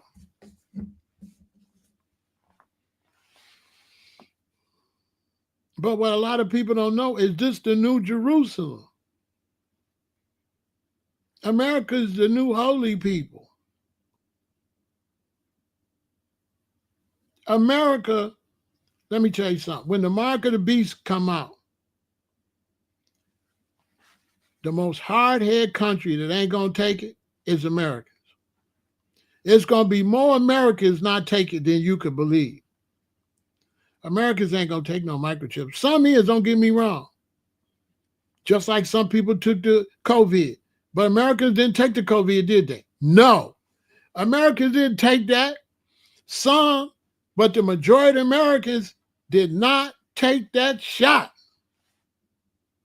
We hard-headed. Because in a wicked world, you can't have no goody two-shoe righteous people. You got to have, you know what I'm saying? See, when you got evil, it's only one thing could beat evil, and that's wicked. See, the Bible say the Most High will send the wicked to destroy the evil, but you don't catch that. See, we wicked. We not evil. What Flav say? Wicked, wicked man, right? We wicked. We not evil. The wicked trump evil. See, Trump wicked. See how he did that? That was wicked man. Yeah, step man. Whatever Chuck D say after that. You know what I'm saying? Trump ain't evil. Trump is wicked. He crazy. He don't know what he doing, but he fighting against evil. He just don't know it. Mm-hmm. He don't know it.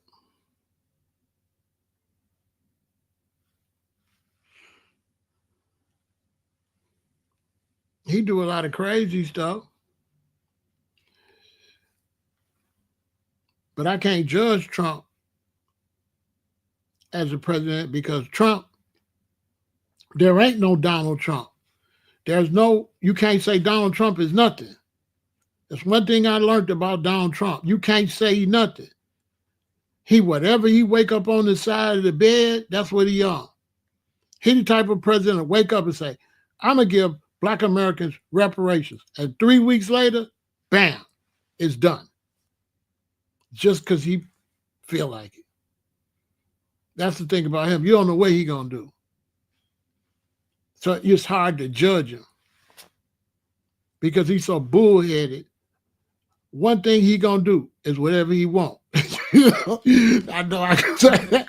I say, what is Trump going to do? Whatever he want. Now, I don't know what that is, but he could do anything. And even though, he might got a little bit of racism in it, he understands that Black Americans are Americans. A lot of Blacks don't see that. But he understands he don't categorize us with illegal immigrants and stuff. He do not. That's a fact. He don't categorize us with that. Trump played a racist card to get the racist vote, but he ain't really with it. He playing. He planned to get that vote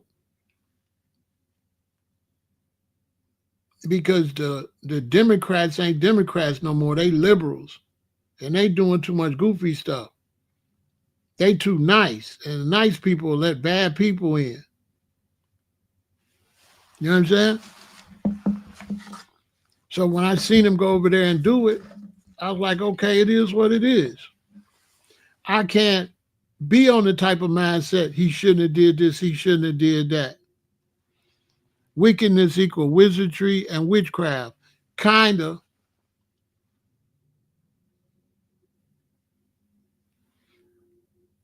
But the scriptures say, the Most High say gonna send the wicked to destroy the evil. So that's a definition in the book. But what's the difference between wickedness and evil?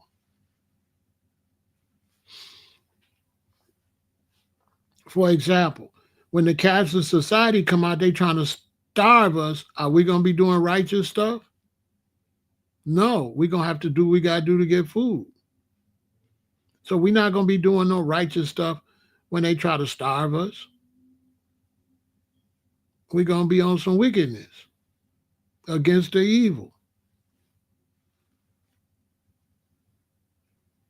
Think about it. We ain't gonna pray and starve.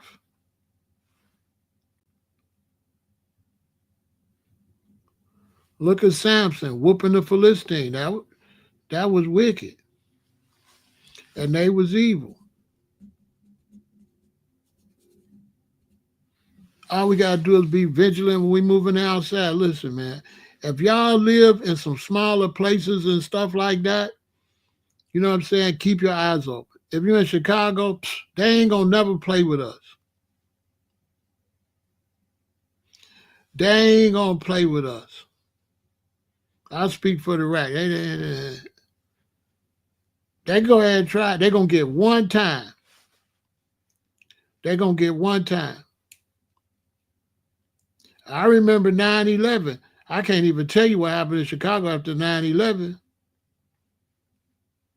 You know how black folks is. They took that personal, like they blew up their stuff. It was like, man, they done blown up our stuff, man.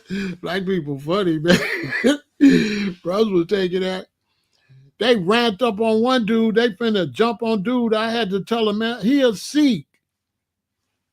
Hold on.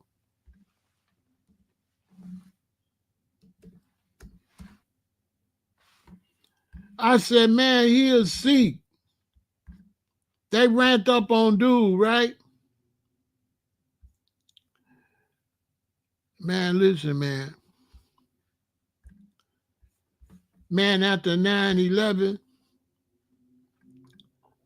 I was outside and the brothers seen a Sikh, right? And they ramped up on him over 9/11. It was unbelievable. I saved dude. Hey, man, black people funny, man. They ramped up on dude.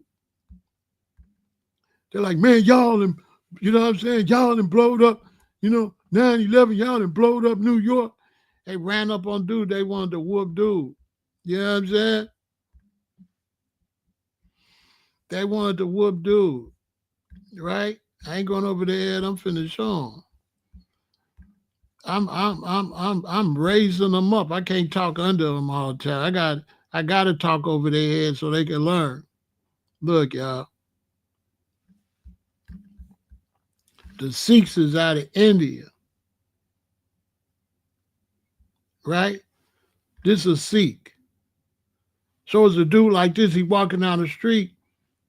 Boom, brothers ran up on him for 9/11. I had to jump in front. Nah, y'all, he a Sikh. He a Sikh. He ain't no Muslim, man. He was like, oh, okay, my bad, man. Y'all wear head wraps too? Yeah, man, he from India. He's like, I'm from India. I'm like, oh, they like, oh, okay, man, I'm bad. I had to save dude. Cause they thought if you had a head wrap on, you could have been a Hebrew Israelite or whatever. And when 9/11 happened in Chicago, you had a head wrap on, they were at you.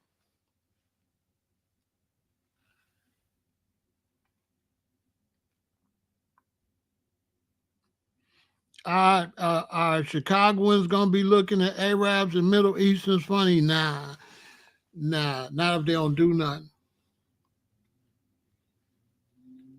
Now they don't do nothing. Black people last minute. We last minute people. I'm on it because I'm a military minded. But the rest of the brothers and sisters out here, they don't care nothing about that. They don't care nothing about none of that. Chicago is a place where you got to do something first. But if you do something at 10 a.m., by 10:30, they on your neck. It ain't gonna, you know what I'm saying? So they got to do something here first before they activate. As long as they don't do nothing here, they cool. But if they do something crazy here, it's going to be all the way up. Nobody going to be able to save them. Because the brothers and sisters don't pay no attention to stuff like that. I do all the work for them. They ain't like me. Brothers and sisters ain't paying no attention to this. They don't care. Some older brothers and sisters do, but I'm talking about the streets. They don't care. They ain't think about this. It don't mean nothing to them. They ain't paying this no attention like that. They ain't scared. They ain't think about nothing like that. Them people, they ain't even come play here like that. They might do it in New York. You know what I'm saying? The supreme leader just talking.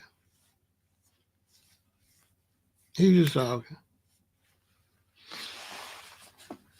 He shouldn't even say that. He put a lot of people in danger saying that. If that spread around and people really believe we in danger, then they're going to make sure nobody walking around here that could be the danger. So that's a stupid statement. He just talking.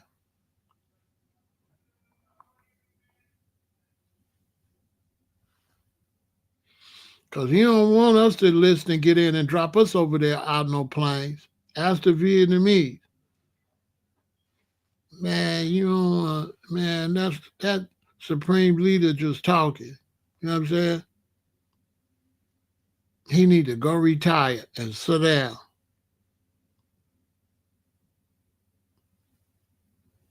Because he'll be out of here in a few days. They got the top intelligence on him. They going to find him, and he going to be gone. Remember, I said, he finna be bye-bye. Because they got the British intelligence on them. They got the Israeli intelligence on them. They got the American intelligence, the French, the Germans. He's got a lot of intelligence agencies looking for him with the top equipment. They gonna find him any day. Now, he can jump all around, but they gonna find him. And he gonna be out of there. He just talking.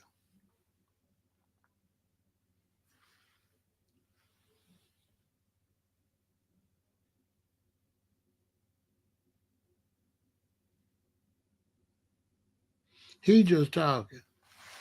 He ain't gonna do nothing. Yeah, he not gonna do nothing, man. Dude just talking. He gonna get his head wrap knocked off. That's all. His head wrap gonna be on the ground. He not finna do nothing. They just came back to restock up. They'll be back. If y'all think them planes, they went over there, dropped that, and they back.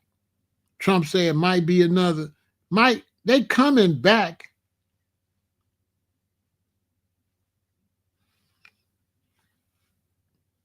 Because when Trump blow them up, he not blowing them up. He blowing the world up. He trying to scare everybody. Gangster. He trying to make an example out. He want everybody. He trying to scare Russia. He trying to scare everybody. I'm telling you what he gonna do. He finna put the fear in the whole world's heart. Because he like, America got to be respected again. Sleepy Joe. We lost respect under Sleepy Joe. Dude gonna be out of here. Ain't nobody scared of him or none of his people running around here. He gonna get his people hurt. That's all he gonna do. This is not the place. America's not the place. America's a little different. We chill. We like to party. We like to barbecue. We like to go picnic and stuff. But man, you get to playing. Come on, man. This ain't the place to play with. That's all we do. That's all our government do is war. They take all our money and spend it for war. That's what their number one priority is, war. Dude just talking, making the situation worse. That's all he doing. Ain't nobody scared of him. What he doing is he bogus because he putting a lot of Muslims that's cool in danger. That's what he doing.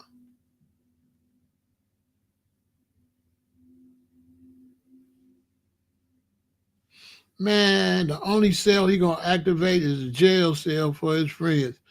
Boy, they not finna do nothing.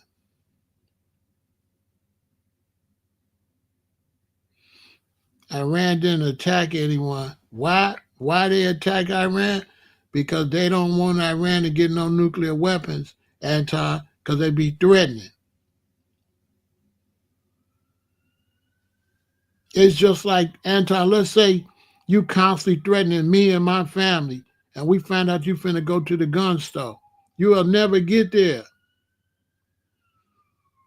Iran be threatening too much. Radical Islam threaten too much. There's always the sword, the sword, the sword, and what they gonna do for Allah. That fool be over there threatening. You probably not watching them, Anton. That supreme leader, all he do is be threatening. That's all they do, is constantly threaten the rest of the world. Say they're gonna make the whole world Islam. That's what a lot of Islamic people believe. They believe they're supposed to make us all bow down to Allah. I used to have a little crew I used to hang with, and one brother was a Hebrew Israelite Rasta that lived in the Virgin Islands, but he's from Chicago, but he lived in the Virgin Islands. Then it was me, Peter, it was four of us was Kemetic brothers, and we had one brother, he was an Orthodox Muslim. So we just sitting at the beach, and we talking about, the Bible and stuff like that, and the Muslim brothers say, in the last days, it's going to be the sword for everybody that don't bow down to Islam, right? Ain't nobody talk about doing nothing to nobody. This fool say it's going to be the sword in the last days if you don't bow to Islam. So I said, well, I should whoop you now. Why we waiting till the last days? And the brother told me I was bogus for wanting to whoop him. But bro, don't tell me you're going to chop my head off in the last days. I'm going to knock you out today. So I jumped up. I'm ready to knock him out his sheet. You know what I'm saying? I'm ready to whoop dude. Bro, you going to do what in the last days? Because I'm finna do you dirty now. You know what I'm saying? I jumped up in the last days. You going to do what? And the other brothers told me, chill, man. The sword for me in the last days, bro, listen. What we wait till the last days for? He gonna tell me he gonna F me up in the last days. Like, imagine that.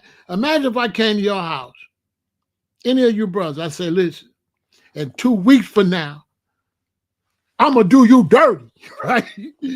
What you gonna do? Think about it. If I came to your house and we sit there and I told you, man, in 2 weeks from now, I'm gonna do you so dirty. What you gonna do? You gonna knock me out. you gonna knock me out right there. You definitely gonna knock me out because I ain't gonna be ready. Anytime you function like that, you're going to get knocked out. How I'm not going to get knocked out when I'm doing all this talking? And somebody be like, wow. You know what I'm saying? How would you not like a nice iron punch? I'm up here talking. Bro, you supposed don't talk about it, be about it. What? Who do that? So that's what they be talking about. In the last days, they're going to do all this stuff to me and all that. I don't like that. You talk about what you're going to do with us in the last days. But today, Trump did it to you. Today. You know what I'm saying? Till this very day. Trump did you now. Shut up with the last day stuff. Come on, bro. We ain't trying to hear that. We're not trying to hear that. I don't want to be in no religion threatening. I don't like threatening religion. I don't like telling you going to go to hell. Damnation. It's going to be Armageddon. We're going to get you. I don't like that kind of stuff.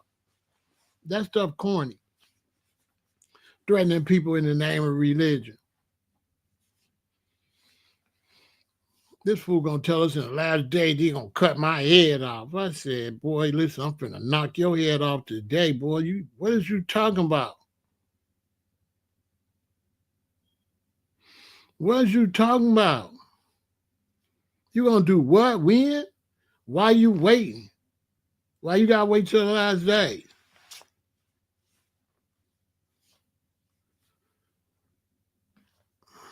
He was cool. That's my brother Yasin. Yasin, if you watch this, you remember when you said that at the beach at Bongo Beach and you was almost a bongo?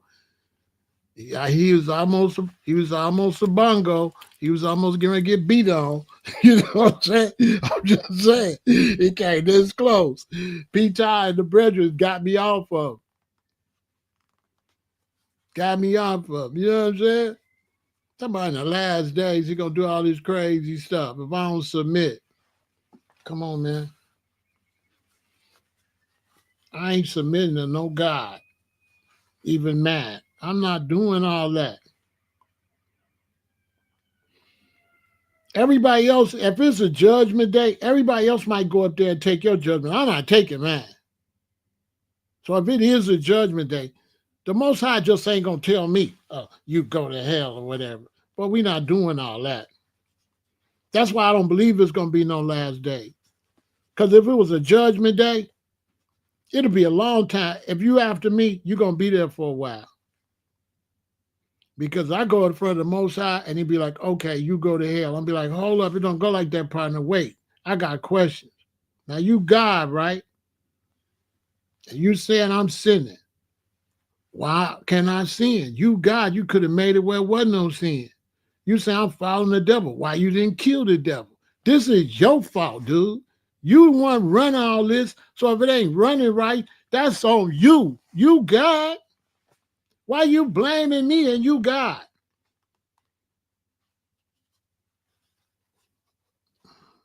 You could have made us where we can't even think about nothing bad. Why you make us where we can think about something bad?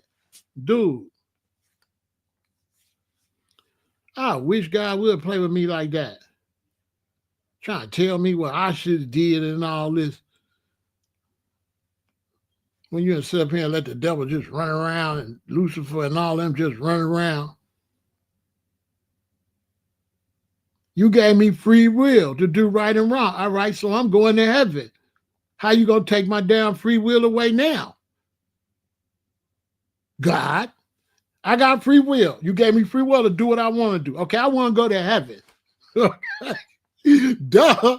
Now I don't got no free will. You took it back? I'm confused. Hold on a minute. Hold on. God gave me free will. Then I'm going to go to judgment day. God going to take it back, and now he in control. Come on, dude. Dude. Am I playing with God? Let me tell you something. Yes, because I don't believe none of that stuff y'all been teaching FTS Creative. That's why I'm playing with it, because God don't believe none of that. That's why it's funny. If God was watching me right now, he'd be cracking up. He'd be like, Pharaoh, no, I ain't doing nothing stupid like that. That's stupid stuff. Christians made up that stupid nonsense. It's been how many people on this earth? God going, how long judgment day gonna be? Everybody been on earth gonna be standing in line for judgment day. Y'all believe that?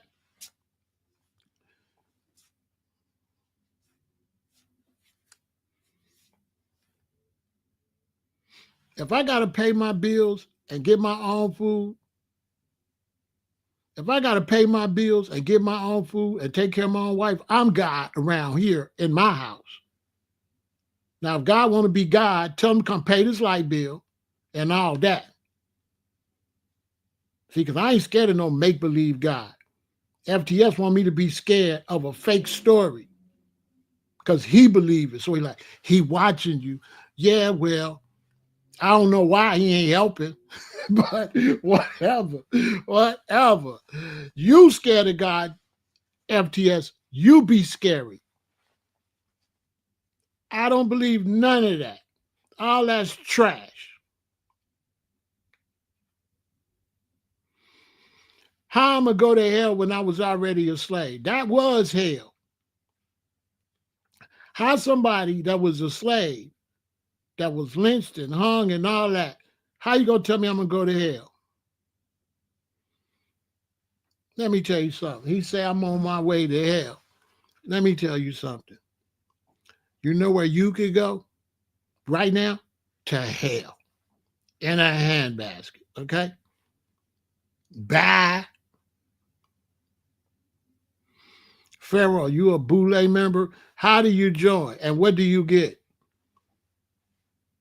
Because I never got invited. I never got invited to the Boule. Yeah, you know what? Here go the thing. One thing is for sure. The only person got to sleep is you. So this is how we going to do this. We don't do this like this. You come back tomorrow. Wait a minute. I didn't mean to get rid of you. I didn't mean to get rid of you. But I just don't want to see you till tomorrow. Let me unban you. Because, man, I'm not scared of you or your God, okay? I don't care nothing about neither one of y'all. I ain't scared of no fake God y'all done made up. Get out of here. I don't believe none of that.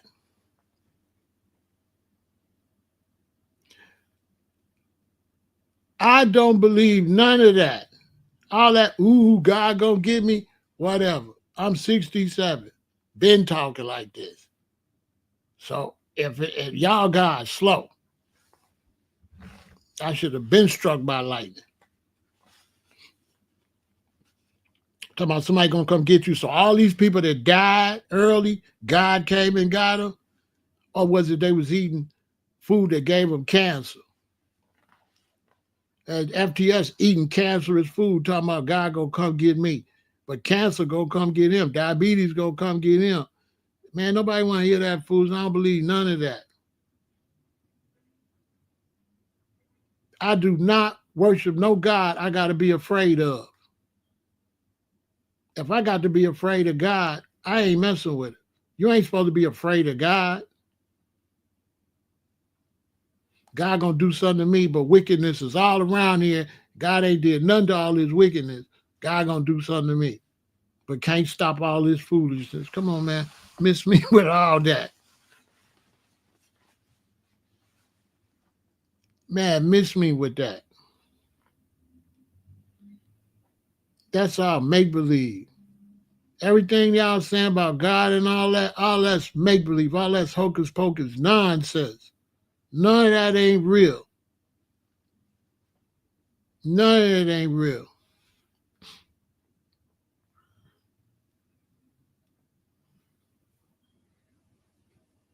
And I ain't no holy man. I ain't no holy man. I ain't no holy man. You know what I'm saying? Now he believe, I ain't hating on him. He believed what they told him. It ain't his fault. That's what they teach you. They teach you that. They teach you to be scared of God, to make you submit to them. So the church and all these religions teach that. So they could be in control. They use God for them to be in control. So they tell you God gonna get you if you don't do what they tell you to do. Right? Because they the ones telling you what to say. So FTS telling me what to say, and he's saying, if I don't say what he like, God gonna get me.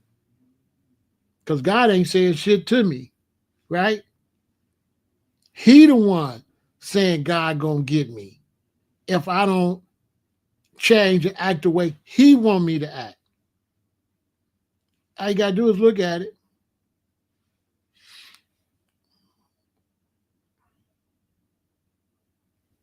The Most High is jealous if you worship a lower God, but they misinterpret that. So if I'm the Most High and I got sons and daughters, and you put my sons and daughters over me, yeah, I'm gonna be jealous because I'm the man. So that's what that means.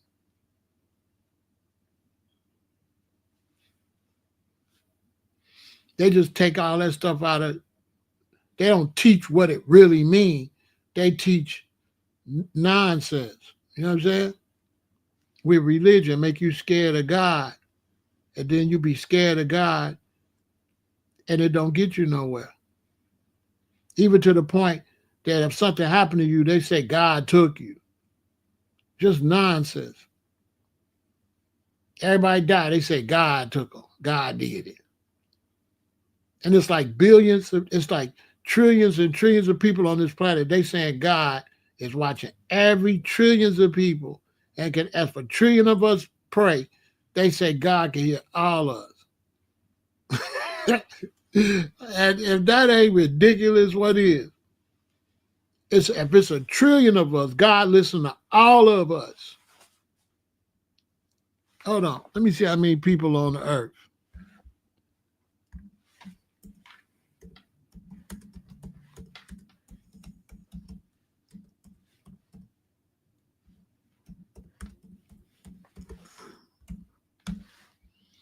Okay, it's 8 billion people on the earth.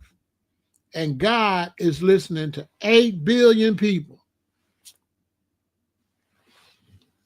8 billion people. God's listening to 8 billion people. If we all pray right now it's 8.3 billion. 8.3 billion people as of 2023. And God, if we all pray at the same time, God hear all of us. God got to have 16 billion ears. God got 16 billion ears.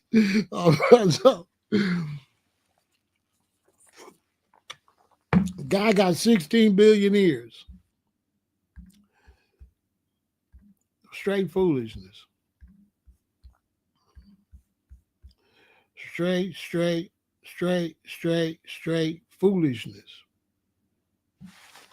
Foolishness. That's why they crucified Christ, because they said God didn't like nothing he was doing. Remember, the Ten Commandments say, keep the Sabbath day holy. And remember, Christ said, if your cow fall in a hole on the Sabbath, get him out. They said, blasphemy. That's why they crucified Christ, because he wasn't doing what they said God told him to do. Like a lot of Christians don't know that, They don't know that part. The reason they said crucify him, because they felt like he was going against God. Now he's the Son of God.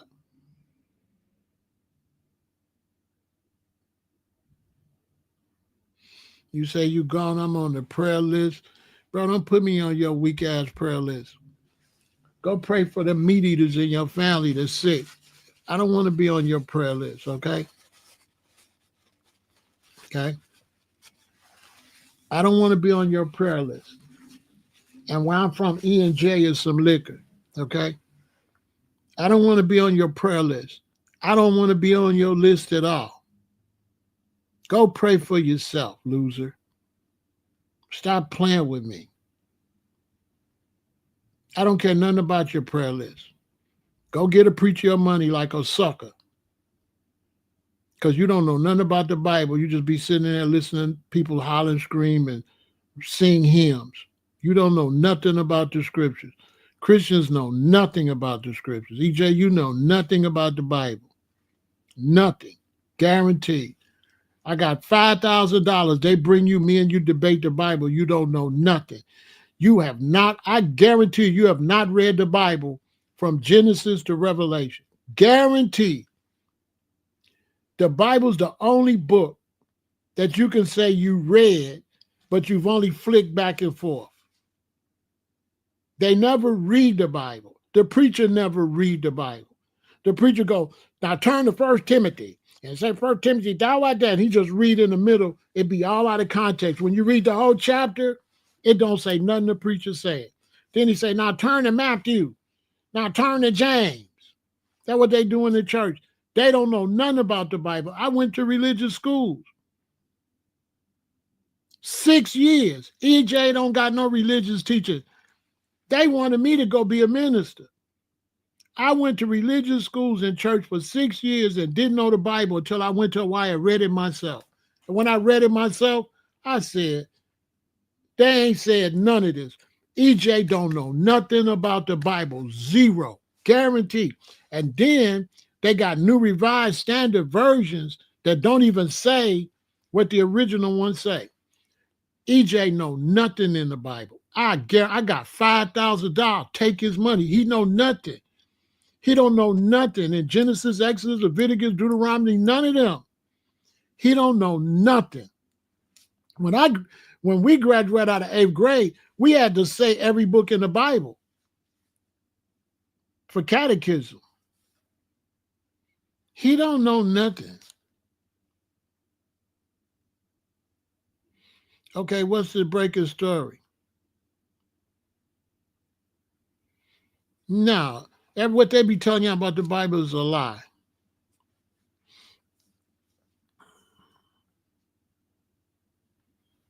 Straight lie. God don't even say that much in the Bible. God don't even say that much in the Bible. You look at what David said, and you look at what Matthew, Mark, Luke, and John telling you the same story about Christ. And you look at what John said, and you look at what Daniel said, and you're not really looking at what God said. As a matter of fact, God don't say nothing.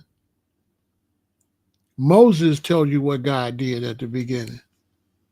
When you read Genesis, that's not God, that's Moses. Moses is not till way later. Moses was not here for Adam and Eve. So how Moses tell you in the beginning? Moses wasn't here in the beginning. So Moses is telling you a story that he heard, but he wasn't there. And then when you read, it's like, and then they went to Chaldea, then they fought these people, then they went here, then they did that.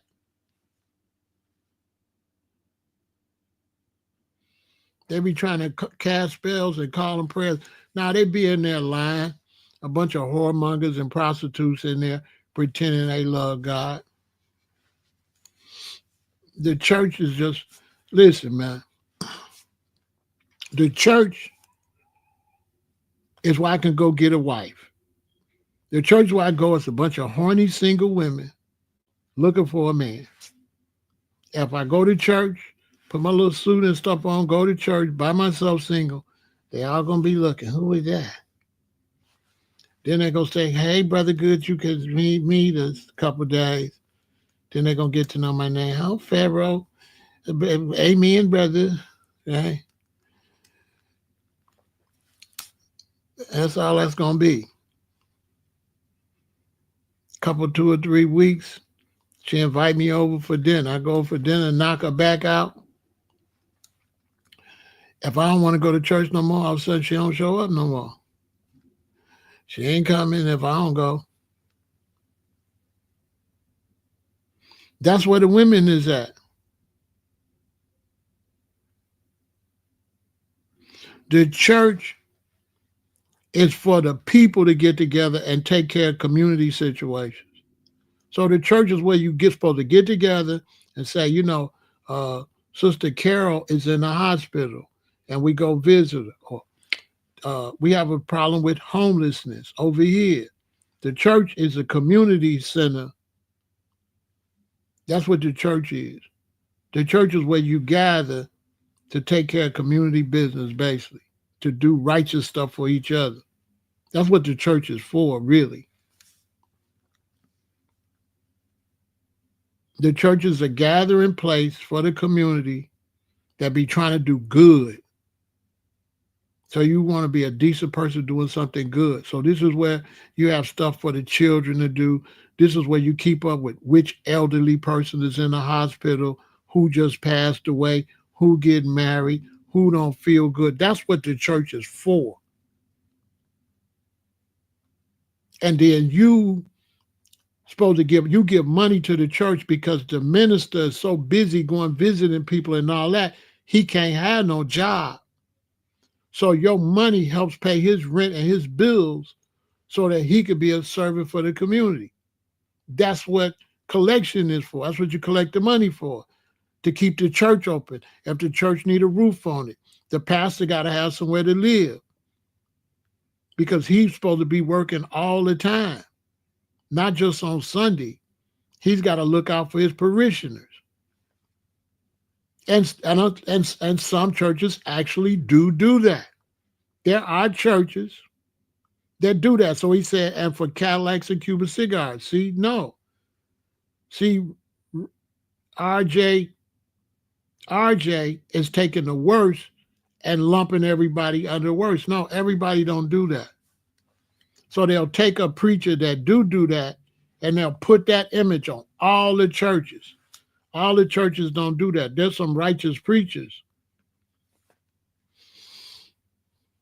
So you take the bad and then you paint that image on everybody. That's called stereotyping. Because there's a lot of preachers that ain't got no new Cadillac.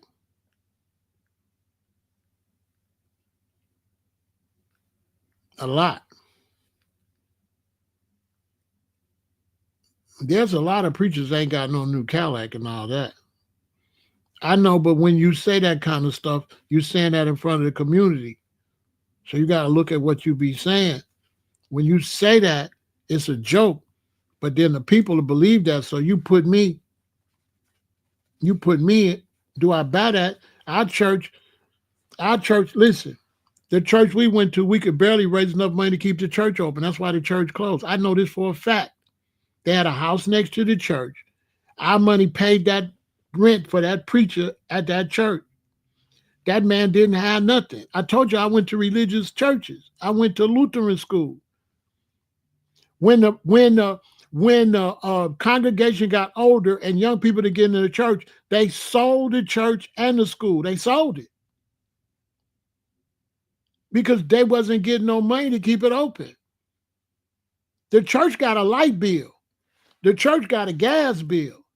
The church need a roof on it. The church need, oh, okay, let me see. So most people don't know the church need maintenance. Deputy Director at Iranian broadcast says the Americans wanted to paralyze us, but we were one step ahead. Confirms the sites were already evacuated ahead of strikes. I mean, he might be right. He might be right. But they got to understand, America don't care if they was evacuated. You can't go back in there.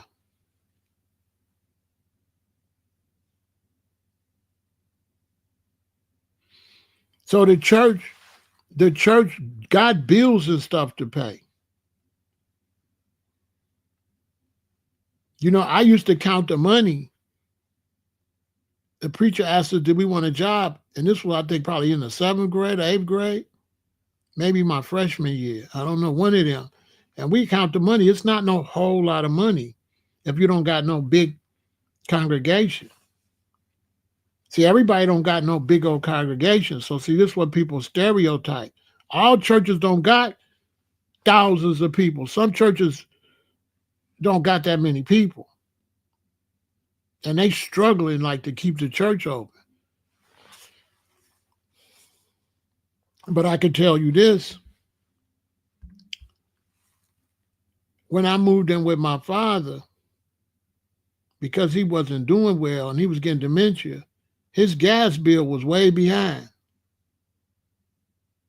Way behind.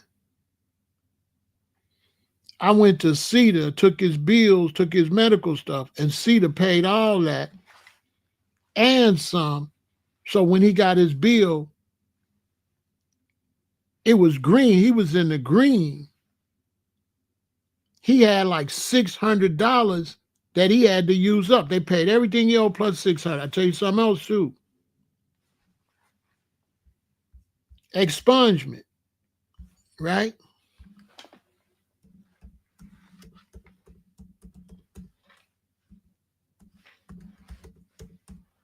When you got a criminal case,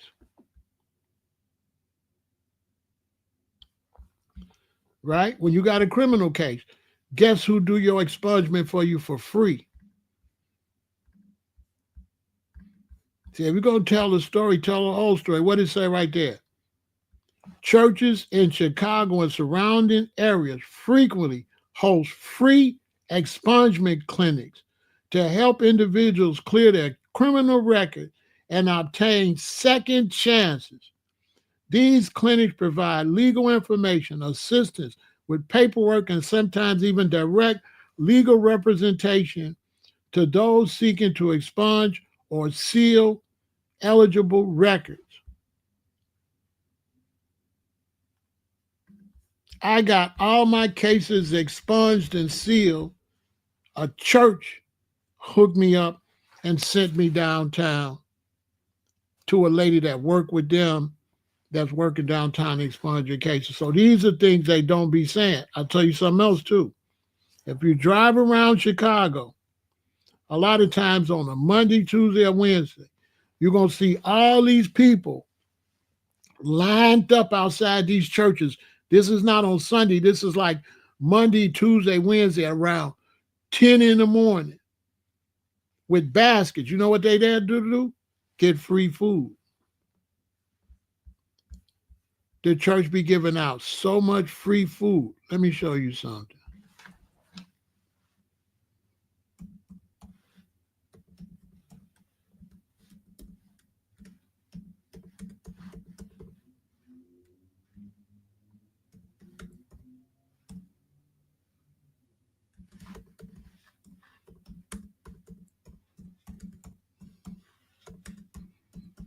Let me show y'all something.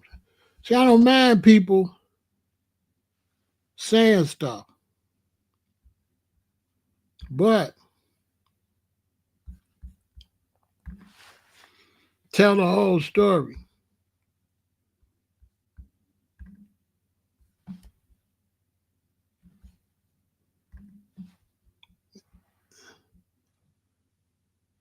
Now, if you think I'm lying, look up Pastor Corey Brooks.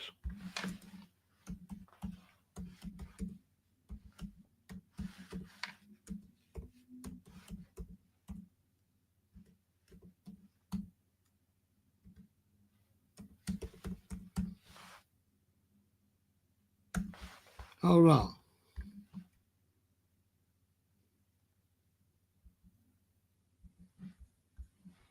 Pastor Corey Brooks. Hold on. Let's keep it a billion. One thing is, I'm going to give it to you in the real. I'm not going to give you no one-sided situation and pick out the bad people, but don't never honor the good people. Man, we got some beautiful pastors in the church. We got some pastors that do stuff that a lot of these people talking would never do. Pastor Corey Brooks, over in O-Block, down on the end, we had a skating ring. And they was doing a lot of fighting and stuff in the skating ring. Pastor Corey Brooks took it and made it a church, right? In front of that church, when you driving down King Drive and get there, it'd be a line of cars and they be having water stacked up, diapers, food, juice that they just give away to the community, right? And I'm not mad at nobody that said anything. I'm just teaching them. I don't hold that against none of y'all.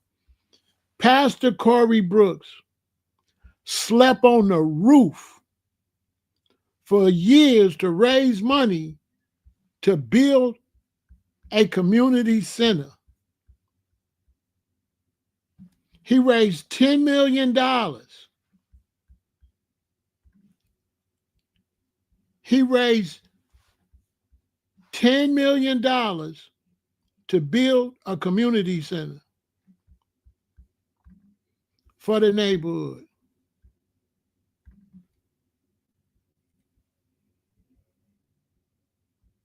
And it's almost done. For real. From the ground.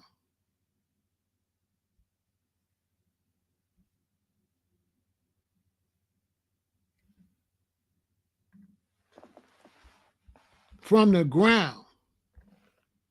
So, I am, it's cool to, say stuff, but a lot of times that stuff is damaging. And it get out to the community, and then the community, be saying stuff and, it don't be accurate. You got to be accurate. You can't let the bad ministers uh reflect everybody.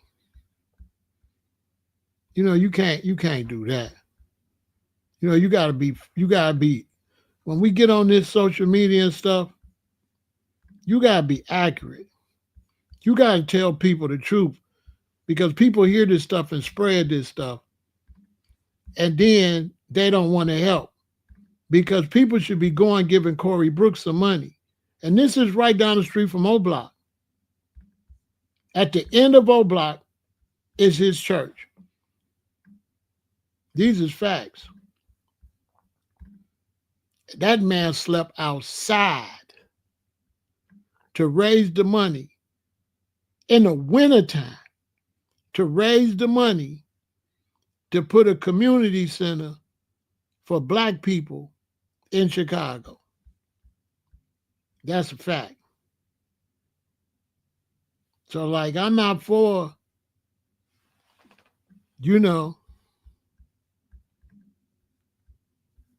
I'm not for just, picking that brother out and just picking out the pastors and overlooking that brother. I'm not with that. I like to tell the whole truth, not half of the truth like that. Because that becomes very dangerous and our people don't learn nothing. If you're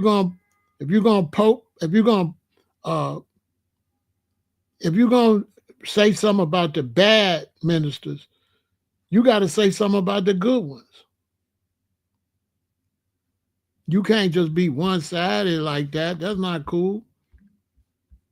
Say something about the brothers and sisters that are doing good in the community, that ain't putting religion in front of the people. This brother don't put religion up there like that. He doing work. He doing real work. So we got some really cool ministers in the black community all across this country. So look what he built. You see that building to the left? The church is to the right. See that building to the left? That was an old raggedy building he was sleeping on top of during the winter. Now look at it. How much is the property value going up for all the black people live behind that and all that property? He has raised that property value for black Americans to how much? Now our children got somewhere to go. They ain't got to be outside in the gangs. They can go in there and do all type of activities. I mean, it's state of the art. They could do music, dance, sports, all type of electronics, all type of classes, all type of stuff. He slept outside. Look, $8 million gift to Woodlawn Center. That man raised $8 million to build that for the community. And a lot of pastors be doing stuff like that. But our community likes to pick out the negativity and then stereotype, but overlook the positive. They ain't going to push this brother. They going to push Creflo or somebody. Now, this man, they ain't going to say nothing. They ain't going to go around and say, yeah, Pastor Corey Brooks is the man. Pastor Corey Brooks is the man. But like I said, if you drive around Chicago, you're going to see black people lined up getting food from these churches. There's some of these churches is righteous. Some of them ain't. So I don't stereotype. I'm not going to say the black church. I don't do no stereotyping. Our knowledge need to be right and exact when we talk. When we talk, it need to be right and exact so that people can learn. Because if I just say these churches, that you're going to hate every church while this man slept on the roof and you ain't done nothing for your community. What you did for your community? How much money you raised? How many homeless people you feed? For real. Drive down King Drive. And you're going to see them out there with crates of food. Crates. With the road blocked off.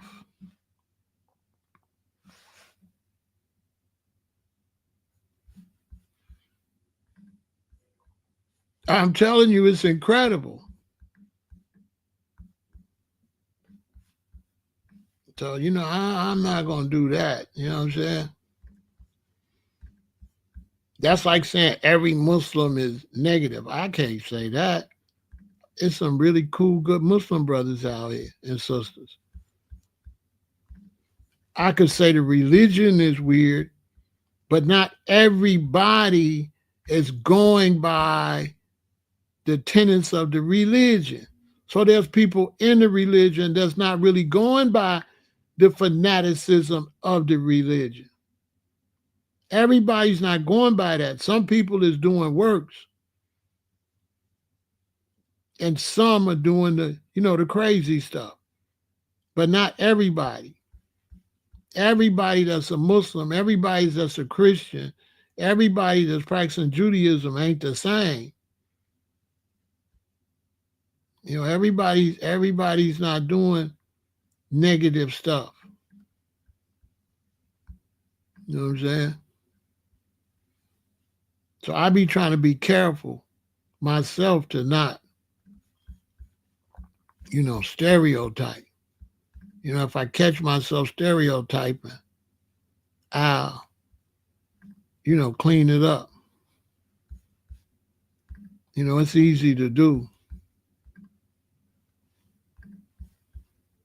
It's an easy mistake to make.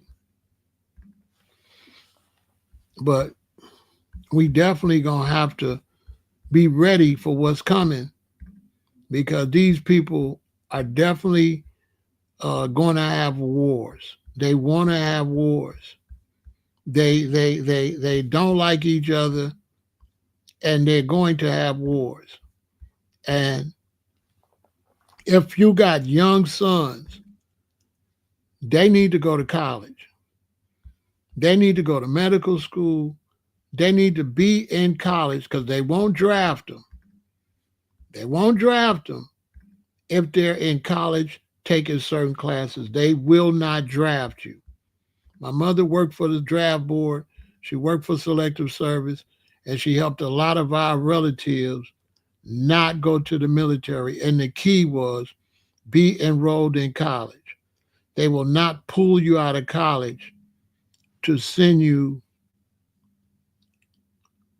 to the war. So if you got sons, you need to start talking to them about what they want to do as we head into war times, because we are heading into war times for sure. No ifs, ands, and buts. We are heading into war. No ifs, ands, and buts. You're looking at war. But I want to show you what I was saying.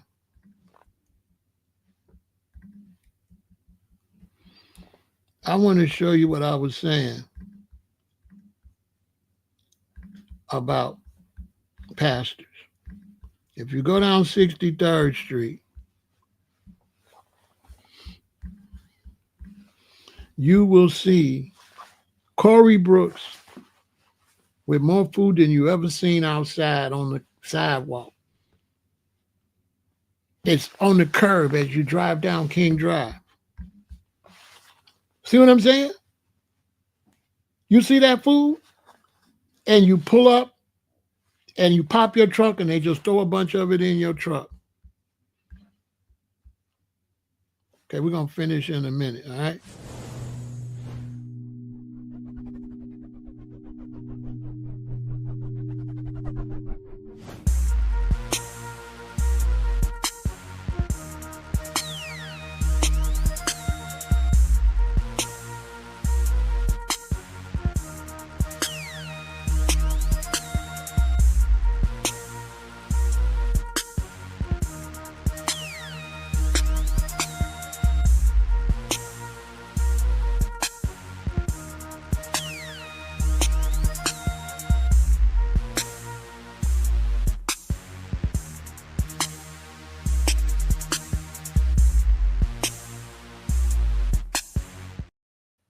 Pastor Meeks, he had it where if you had a business after church in the church parking lot, you can come set your business up and make money.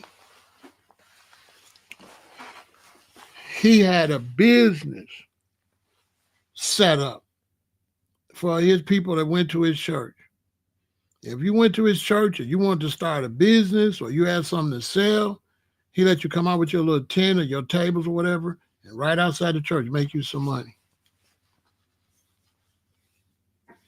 That's a fact, because I had a friend that went to his church and she got out there and set up, and he would network and help you.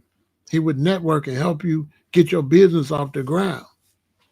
It's a lot of brothers and sisters like that in the churches across the country. It's just, I don't know, they don't get no, I don't know, it's just a stereotype about the church. They take the con men and make them the face.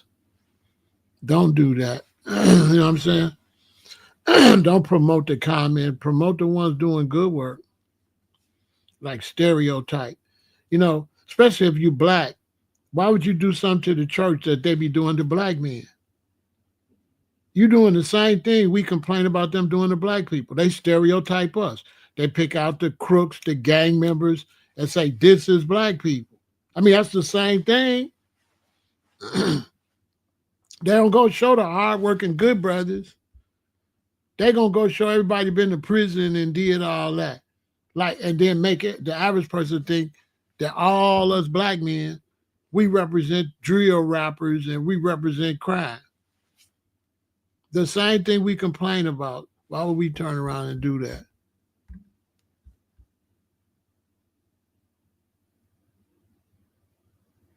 You know what I'm saying?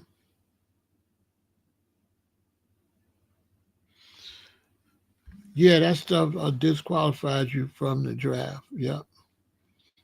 But my mother worked for Selective Service, so she helped a lot of my daddy's nephews not go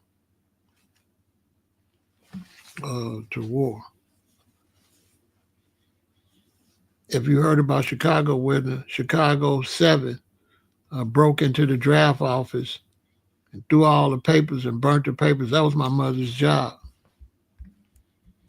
And me and my mother and my father, we one of the first ones to see it.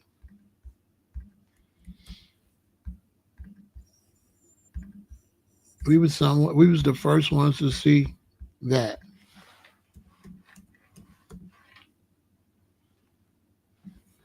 At my mother's job. Because my mother used to go there to get ice cream. And it was an off day, and my dad was going to take his beautiful wife to go get her favorite ice cream. They only had black walnut there. And when we got there, this is what we see. We was on that street where the car is, but on the other side, on the side that man is. This is my mother's job. Where they threw all the draft papers. I seen that. I was there. I'm really historical. I was there. We was there. We seen this. My mother got out the car and called people and stuff. And so from that, they computerized everything. And then my mother, the war ended. They moved my mother to the VA. She started working for the Veterans Administration, but she was still flying out the country to check on the draft papers that they had computerized, and they had it now in secret locations. And my mother ran the whole Midwest for the United States military. So my mother, she came in under a lady named Miss Stilwell, and Miss Stilwell was the boss of all the Midwest, and then Miss Stilwell passed it down to my mom. And my mother controlled the draft over the whole Midwest. So all the big boys used to come to my mother's house and be like, Miss Stewart, how can my mama told me to come see you so I don't have to go to Vietnam. She helped a lot of people not go to Vietnam. My cousin Sam, she helped him not go. Adolf didn't listen. He ended up going, coming back kind of like with a few mental issues. But yeah, right now you're a preacher. But she helped a lot of young men not have to go to Vietnam.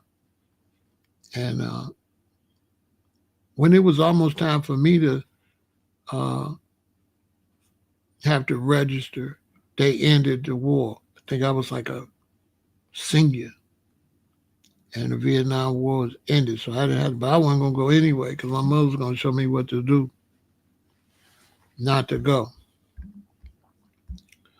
But back to the situation with Iran and all that stuff. You know, all is fair in love and war. Everything is fair. Everything is a go. And you need to be storing up some water.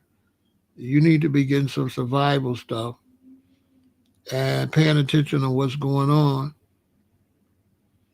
When you're on a train, you're on a bus, you have to look for suspicious characters. You might not have to look for them in the hood where you live at, but when you downtown or you at a mall or if you in anywhere where it's a big crowd of people, you got to be paying attention because people are going to be extremely angry. Lives have been lost. You know what I'm saying? Lives have been lost on all sides. And the only way they can retaliate a lot of times is with, you know, certain actions. As a matter of fact, when I was growing up in the early 60s, a lot of black revolutionaries was hijacking planes. Y'all don't know nothing about that. This 63, 64, like that. They would hijack planes to Cuba. Yeah, black revolutionaries was hijacking planes to Cuba. And they call it hijack because that's how they used to rob people back in the 20s and early 1900s, 1930 and stuff. They would run up on you with a gun and say, hijack. That means you put your hands up high. So hijack was when they used to put a gun to your back and say, hijack. That means get your hands up high. They took that saying and put it for when you take a plane. But it's definitely don't go on the internet typing no fear. Because if you type in fear, you're encouraging somebody to do something over here. So your attitude got to be like, they bet not. Because if you come over here typing a bunch of fear, they're going to play off of that fear.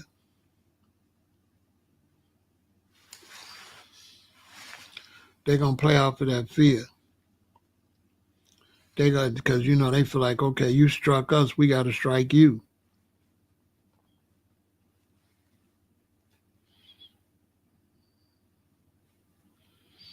That's the world y'all in.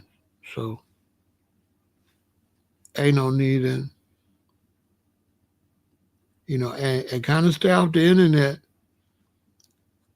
And if you anti-American, if you got anything say something against America's behavior, listen, if you're one of my subscribers, don't do that.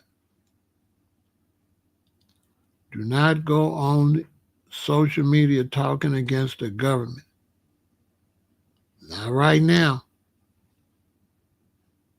I'm telling you. Keep your mouth shut. If you ain't showing support for the government, don't say nothing. Keep your mouth shut. Because if you get out there talking against it right now, you're going to be looked at as the enemy. Telling you. Stay out of it. If ain't for it, stay out of it. Don't say nothing. They're not going to be playing with you if you speak against this. They're not going to play with you. This is serious. This war and this conflict is not a joke. It's not a game. It's not nothing to play with on social media. Because they're going to look at you as what kind of American going to wish for their own destruction.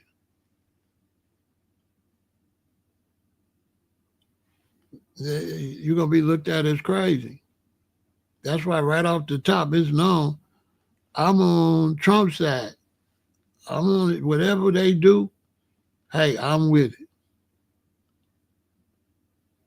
Period. I'm with it. Whatever the decision the commander in chief make, you have a military mind state. And so, not just the smoke, it's like this. During the campaign, I was pushing for Harris. People get that confused. Trump was running, Harris was running. I was supporting Harris. People were supporting Trump. But when it's over, whoever wins, that's who we get behind, period. America don't know how the game is played or what the rules are. The rules is you got your preference on who you want to be president. But once somebody become president, it's a wrap. They the commander in chief, and that's what it is. You're not supposed to carry your feelings from the election into after the election. That's totally unprofessional and crazy. Just like if Harris won, everybody was supposed to get behind her. This is how it's supposed to happen. And if you're against them, you're supposed to wait till next election, a year before the next election, and start pushing another candidate. Right? So Bio say all his relatives are pawns, but he want to say civilians. He said all civilizations are pawns, meaning him, because he's a part of a civilization. Just talking foolishness. Because civilizations can only stay alive based on their leadership.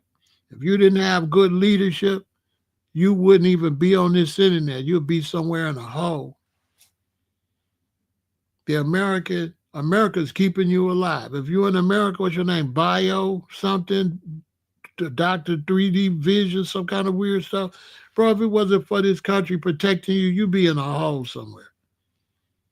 You on here with the freedom to type and all that, speaking against your own freedom that somebody putting their life on the line for you to even be on YouTube. You got to step your game up, brother. You looking crazy. And everything you do is Babylon, and you on here fronting. You go to their stores, you get their haircuts, you watch their stuff, you drive their cars, you buy their gas, and all of that. And you trying to say somebody's a pawn, and you basically talk about you and your family. Why are you saying everybody else? You don't make no sense, bro. And you ain't qualified to run no country. You talking to Big Pharaoh. And if I run the country, my citizens ain't pawns. They citizens. And I run the country. It's just that simple. Now, in your country, your citizens would be pawns. So you don't have leadership qualities. Bio, you don't have leadership qualities. On top of that, you ain't even using your real name. So you ain't really standing on nothing. You know, when brothers try to talk real stuff with a fake name to a real brother with his real face, I don't be respecting that. You hiding. You hiding. You scary.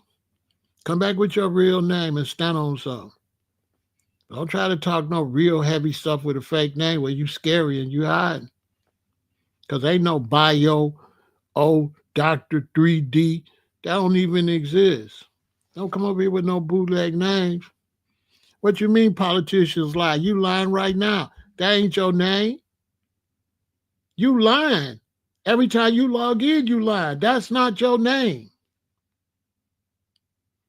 That's not your name. Okay? So don't talk about lying. You lying about your identity. But anyway, I don't want to hear no weirdo stuff today. Come back tomorrow. I'll have a weirdo session for you tomorrow. Yeah, Jackson, a slave name. You a slave.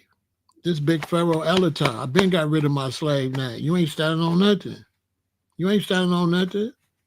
You still carrying the slave name. Bro, stop talking to me. You a Jackson. You should be somewhere. Oh, baby, give me one more chance. Show me that I love you. Won't you please tell me? That's what you should be singing. You a Jackson, right? You should be somewhere A, B, C. Simple as do, re, mi. Yeah, that's what you should be doing. If you one of the Jacksons, go sing. You know what I'm saying? Go sing and stop talking to me. You know what I'm saying? Stay in your place and sing. You know what I'm saying? I'll be there. I'll be there. Just call my name. That's what you're supposed to be doing, Mr. Jackson. You know what I'm saying? Jackson 5. You know what I'm saying? This big Pharaoh El-Aton. I been got rid of my slave name when I was a shorty. Old as you is, you still got a cotton picking name. Stop playing with me. Get yourself embarrassed over it. You got a slave now. You ain't standing on nothing. You too old for that, bro. Where was you at when we was making moves and brothers was getting rid of them slave names? Oh, you missed the info. But now you know something. Bro, get out of here. Talk about somebody a pawn, you got a slave name. Man, I can't even, bro. No, you eat Big Macs and stuff. What bigger pie? Come on. These brothers be killing me.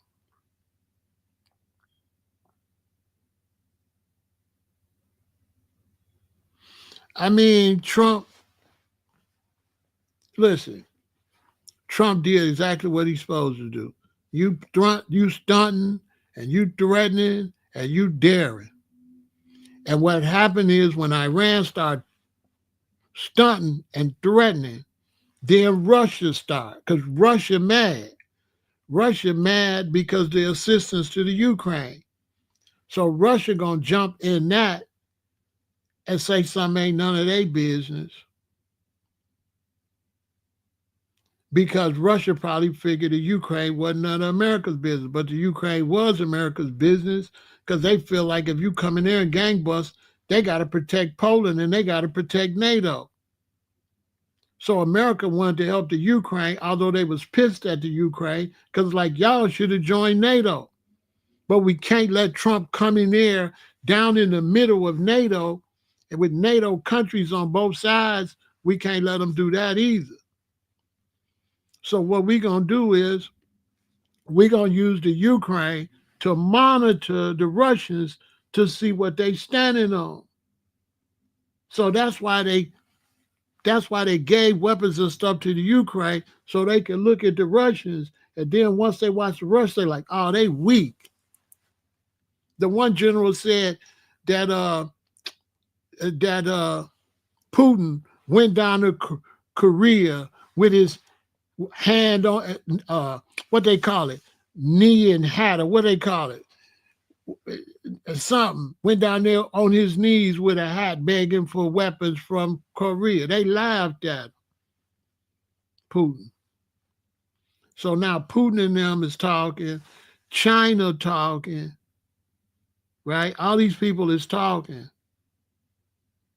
Afghanistan, Iran talking about if America get into it, woo, woo, woo, woo, woo. They said the wrong thing. They're like, oh, yeah, go hit them. So he basically, Trump's like, I dare you. I dare you. That's what he just did. Here.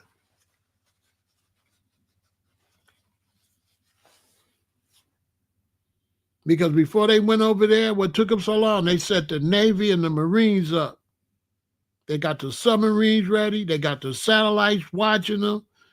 They got all the other. They got the Army, the Navy, and the Marines ready. They send the Air Force over there. Get out of line. They surrounded that area with nuclear submarines and all that. Just breathe wrong. So America make you think they left. They did not leave. They didn't even go over there until the submarines and ships was ready, until the Allies was ready. All the weapons in Europe is pointing at them right now. What they do an hour ago. I told you. See? They launched 30 Tomahawks into Iran on top of I told you. I just said it. I ain't seen no. I knew that's what they was doing. They're going to decimate the place. See, Iran ain't got nothing to stand on because the people of Iran hate their leadership. See, so America is liberating Iranians. See, that's why the Iran regime is going down, because their own people do not like them. Iranians do not like that regime. That regime is running them by force. Them people hate that dude. Listen, they hate that guy. They say he's too old. He 87 or something. They want him out of there. No, man, listen. They finna make the only reason they're not gonna make a parking lot of it, because they got Iranians that fled there, that's here and in Europe, that want to be in power. So they trying to help the Iranians that hate him, the military guys that hate him, they got chased out. They trying to knock him down so they can send them over there. Because one of them was talking yesterday. He said he can't wait till they get out of there. A lot of people had to flee. A lot of people have to flee when these radical, crazy regimes take over. People have to flee. Their own people have to flee. America's already got his replacement. Trust me. All this time, they was talking to the replacements. Watch. It ain't going to be that long. Iran going to be defeated, and it's going to be some dude over there saying, we are glad to get rid of the Khamenei regime and what they did to us, and they did that, and it's going to be a new Iran, and all the people going to be happy. We free. We don't got to be under this no more. The people going to be happy. They're going to love Trump. Iran is going to love Trump because he liberating them. Nobody wants to be under no fanatical regime that's telling you how to dress, telling you what you can watch, turning off the TV, turning off the satellite. Don't want you to see nothing but stuff that back up the religion. Man, them people don't, it's 2025, them people don't want to hear that. They sick of them. They don't like them in Iran. That's what a lot of people don't know. They rule their own country through terror. Them people hate that leadership and that regime. Hate it with a passion. They hate it. Same in Afghanistan. They hate them. Them people hate them in Afghanistan. They do not like the Taliban at all. The Taliban came in there and ruined their lives. Closed all their beauty shops, got the women all wrapped up in black. They can't live no life. They whole life religious every day. Don't nobody want to live in no fanatical religion. You ever been around fanatical religious people? Man, who would want to live under there? Nobody. I remember one took me to church. We was young. We was probably in the 7th grade, 6th, or something like that. And this sister, one of my mother's friends, took her to his church. We got to that church at like 8:30 in the morning. You know, we didn't leave that church at like 4, 5 o'clock in the evening. You go to church, you listen to this stuff for hours. Then you leave and go eat. Then you come back. And you're like, what the hell is this? We was in church from early in the morning to about 4, 5 in the evening. Went and take a break. Go eat for about an hour and a half. and then come back and listen to that again.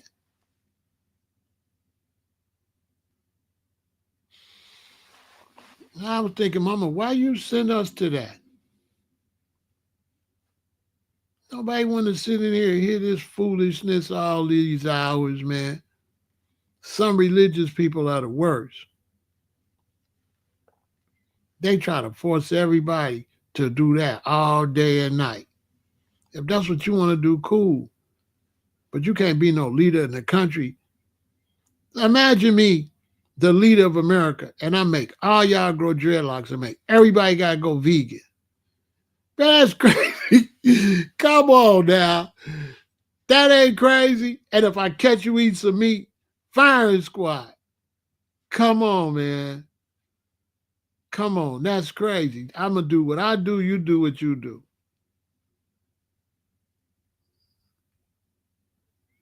Man, take a nap, man, in there with them old people. Bro, they make you get up. They not letting you, man, the fanatical church people, no. They serious. The crazy thing is the lady was gay way back then, but she was hiding it. How you in here? They was against gay people back then. I'm not, but I'm saying the church was against it. She was an old lesbian in here praying to God all day, but not letting the church know that's what she is.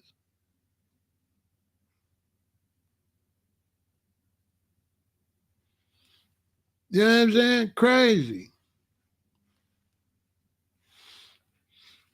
I used to be in the church. I was an usher at the Lutheran church. I was an usher standing to give you the programs, and I go collect the money. And we didn't have to sit in the church. We had a little room in the back with a speaker. So we would get to church, we give out all the programs. Then he started preaching. We'd go in the back and we turn the speaker off. We used to go in the back and turn the speaker off. We back there to my man, Dr. J, last week. We talking about the NBA and when the game gonna happen. Then there was a certain song they play on the organ, meaning it's time to take collection. So as soon as we heard that song, dun, dun, dun, dun, dun, we turn the speaker back on, get up, and go take collection. And then when we take collection, we walk all the way to the front of the church, and we take collection coming back. And people in the back, the ushers in the back used to try to make faces and stuff, try to see if they could make us laugh because everybody looking this way and you walking that way and I'm back here making faces, trying to make you mess up. But we never listened to it. We turned it off. I don't want to hear that, man. You know what I'm saying? I ain't never liked religious talk. I like the Bible, but the Bible ain't religious. The Bible's not even a religious book. They took the book and made it religious. The Bible is a history book. It's not a religious book. It's not. The Bible's a history book. Straight up. That's what it was. Hebrew Israelites wasn't no religion. They was a lineage through Abraham, Isaac, and Jacob. They wasn't no religion. They only had certain practices based off of where they lived at when they first grew as a family. But most of the Bible ain't religious. It's like they went here and then they went to Nakataihi and then they tried to sleep with his wife. And then they say, why you didn't tell us this is your wife? And then they went to Kalamagam and then this what happened. Then they went to Anifa and they was fighting the Chaldeans. That's the whole thing. And every now and then it'll be like get to Isaiah, right, and talk some righteous stuff or Daniel. But a lot of times that would be talking about how people act and stuff like that. But there's very little God talk in the Bible. Like when you read the Bible, it's all stories. How this lady, she kept marrying men, and every time she married a man, he died. And finally she married a man and he didn't die. That kind of stuff. It's good. It's real good, but it's not really religious. It's not religious. The Bible's not a Christian book. Christianity was made up after Christ was murdered. Christ didn't teach nothing that they teach today, which is crazy. Nothing that they teach at church, Christ didn't teach none of that. The church don't do nothing Christ was doing. Christ was trying to teach people how to heal the sick, how to walk on water, how to make the blind to see. That's what he was doing. He was taking the disciples with them and trying to teach them how to do miracles. Look it up. One time he took them out on a boat and was trying to teach them how to walk on water. Look it up. The church ain't doing none of that. That's why they got to jump around in the book to make it sound religious. It's family lineage. But that's why you got to jump around in the book, because if you read the whole verse, it lead up to why he said that. But if you don't know why he made this statement, you just think out of nowhere. He just said, thus say the Lord, thou, you know. But when you read the whole thing, you're like, man, they taking this out of context. When I read it, I was like, wow. When I read it myself, I was like, wow. It's the best book, though, written. There ain't no book better than the Bible, though. The Bible's the best book you could ever read in your life. Get a King James version, like a Gideon. It's the best book you could ever read in your life.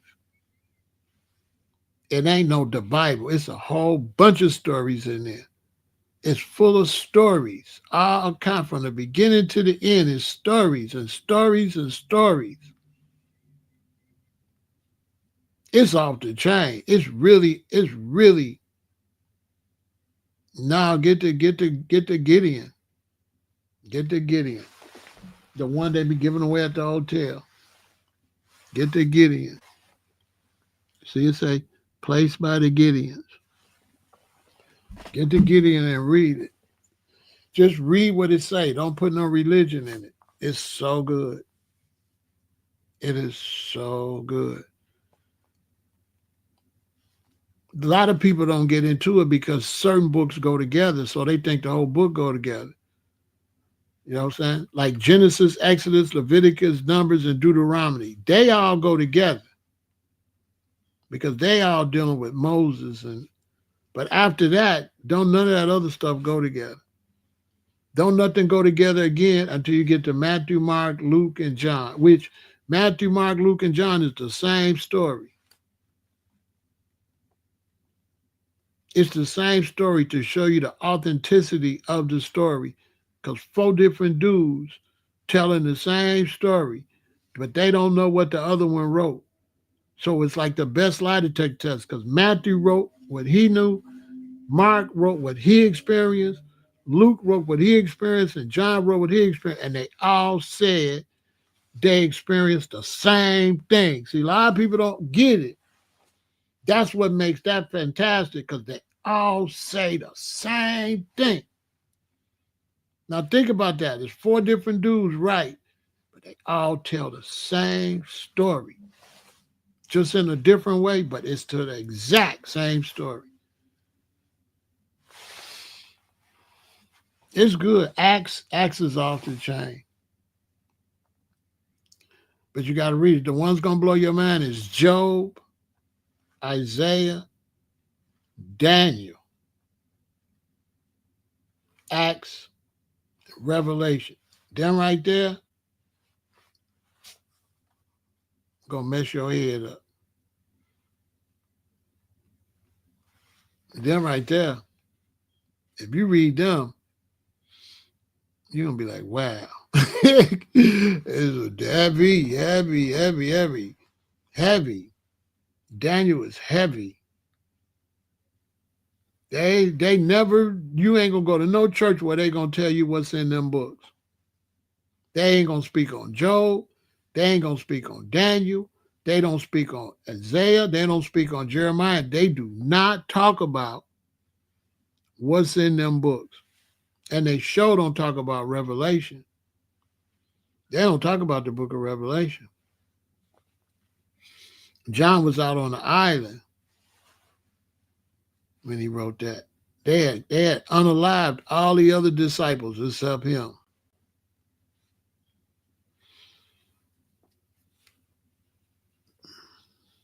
So that's where we at. When it comes to this situation with America and Iran, they're going to decimate Iran.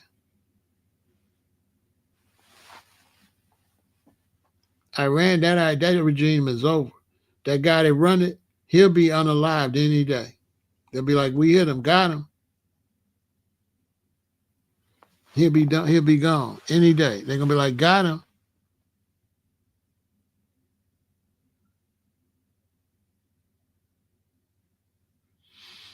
You say, they say Iran claims attack is in violation of international law and will continue a nuclear program. Well, you know, on behalf of Iran, they got to say that. They can't show no weakness. So whatever they say is really irrelevant because they got to say that. They got to still look strong. So of course they're going to say that.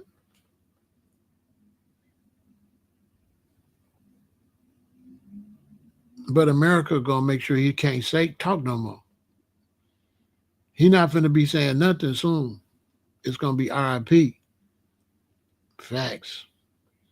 They don't care about what he say. They want to silence him.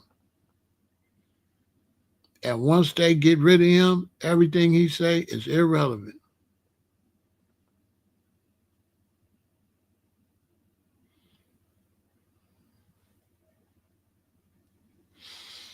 Basically.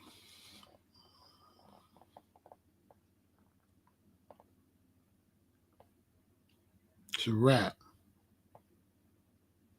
They're going to flatten the place.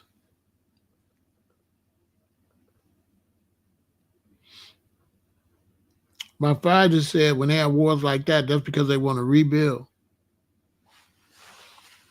Let me see, hold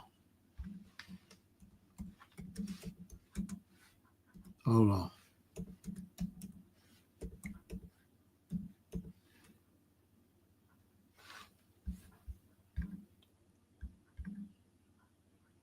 Okay. Hold on. Watch this.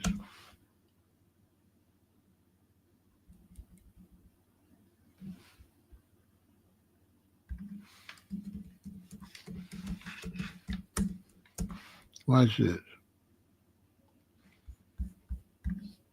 I'm going to show you what my daddy taught me. The reason I know what's going on. Watch this.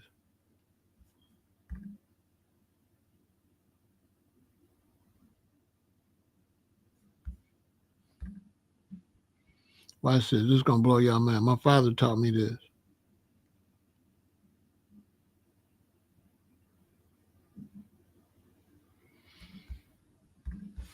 My father taught me this years ago. Watch this. It just took me a time. I was trying to remember what country was he telling me. Watch this, y'all. This is going to blow your mind. Watch this.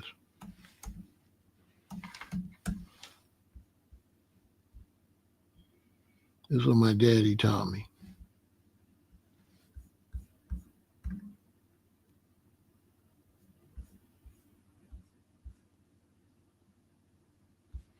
Watch this. My daddy said that stuff just be demolitions. That's what he taught me. I'm glad I remember what country it was. I've been trying to remember. My daddy told me, he said, son, when you see these wars, they just using the war to rebuild. They said, he told me that the wars don't be nothing but demolition. Right? Now check this out. You see how Gaza look? Watch this.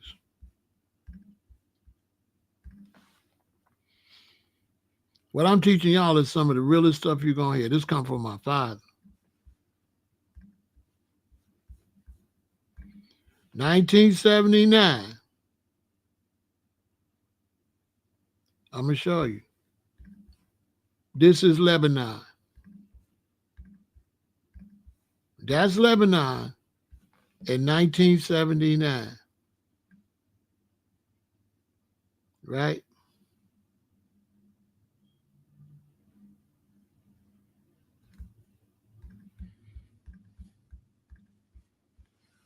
Right? This is Lebanon, and this is Lebanon now. And my daddy showed me that.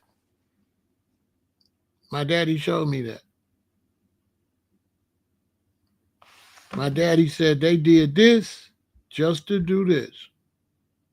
This is what Gaza look like now. This is what Gaza going to look like soon. 10 years from now, Gaza going to look like this. My daddy taught me that. He said they just had them wars and they just use it for demolition. You know what I'm saying? He told me this as a baby. Now, see, you got to understand, that's how I got so wise. Because when I was growing up, when your daddy say that, you don't know nothing, right? So I couldn't talk back. I couldn't give a response. I'm a kid. What can I say?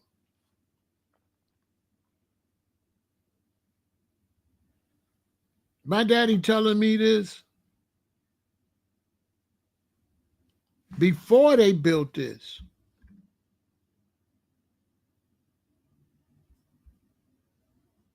And he named another place too. He said, all they doing is going to rebuild it. And look at it now. And he ain't lying. He ain't lying. He ain't lying. Watch this.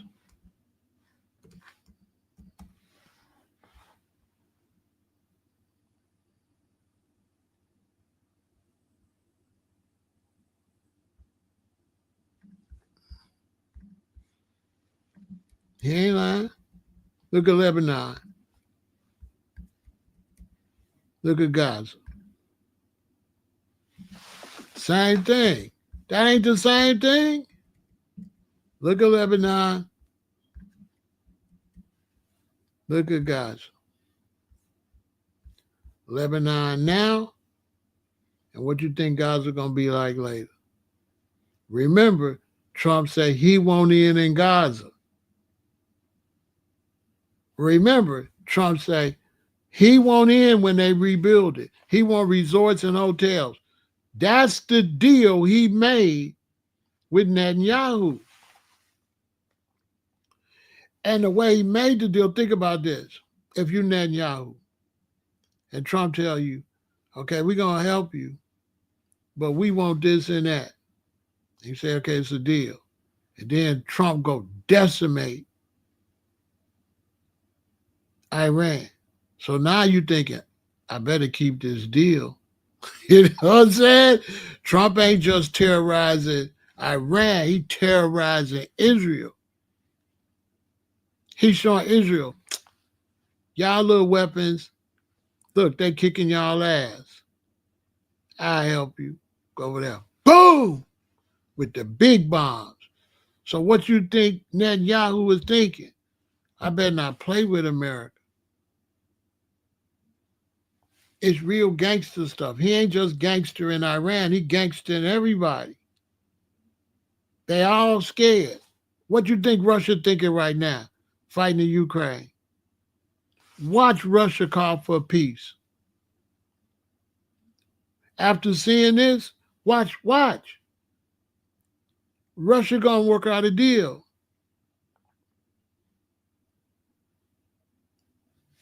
They doing that, they scaring everybody. When you're on the block and you hustling whatever, and somebody owe you $500 want to pay you, and you go get your money in the worst way in front of everybody pay you after that. Nobody don't play with you. You don't just want to straighten them out. You want to put fear in everybody. Stop playing with me. You're not just doing it for the person you into it with. You're doing it for the whole atmosphere, basically. That's just how it goes. Because if they punk you, they punking you in front of everybody, and everybody gonna do what? Punk you.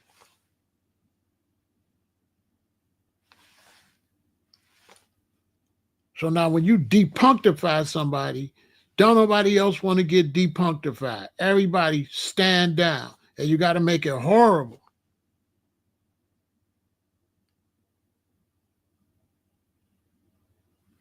Russia's, listen, good point.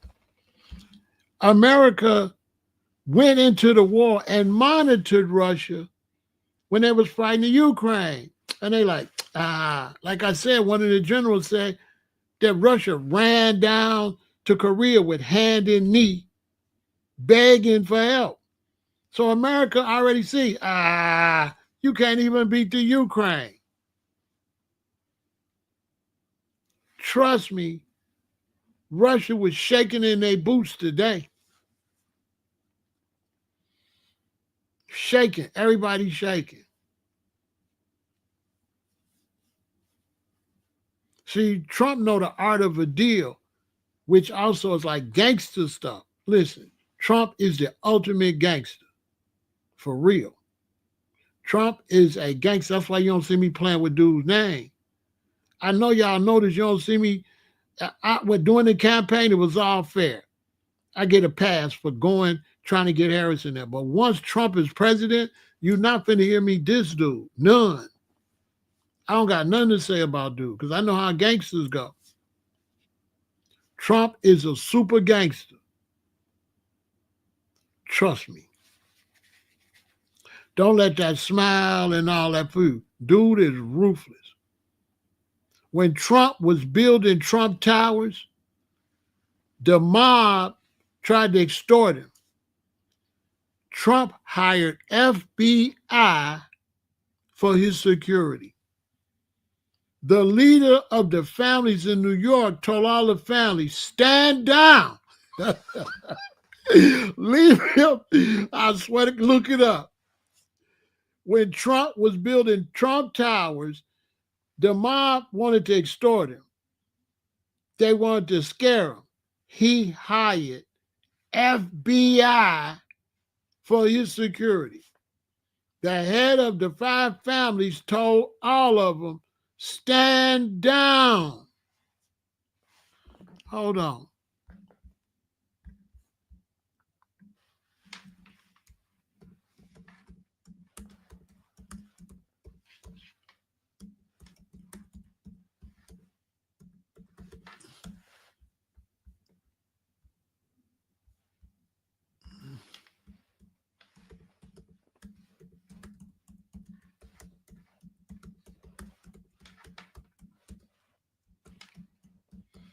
Watch this.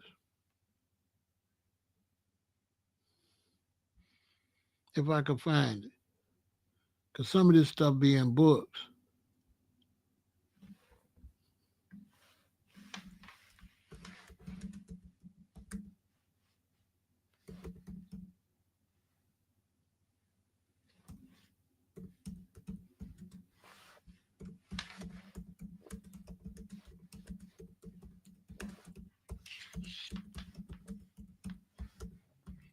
One thing about Google, you got to put the right.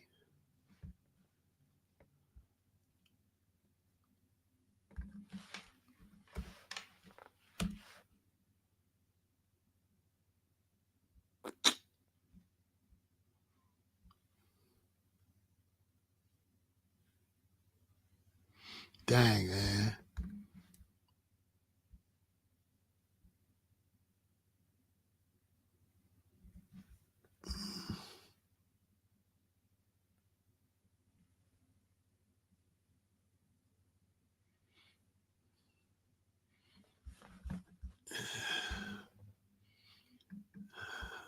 That story is in a book. And they don't want to let me find it. But that's what he did. That man hired FBI and punked them all. They left him alone. And they took him in. They went from extorting him to taking him in. I'm going to find the story. I read it somewhere. But it's facts, though. Trump is a gangster. He's not, and so he's taking that mentality to politics. 100%. Do I think China is afraid? China's smart. China's not afraid because China's not going to get involved. China's not going to get involved.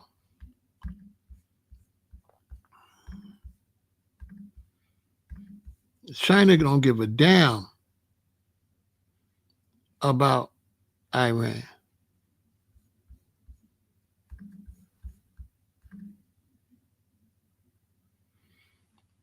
China was stunting.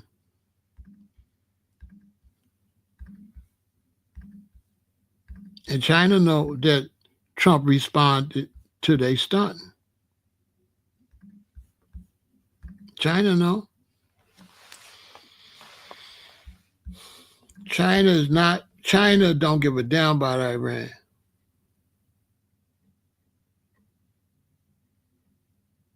You know what I'm saying?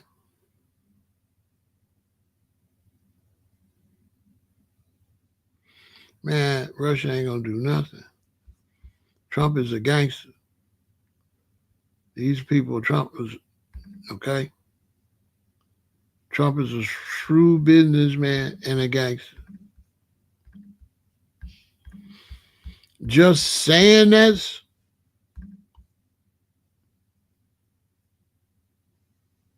Russia's stupid.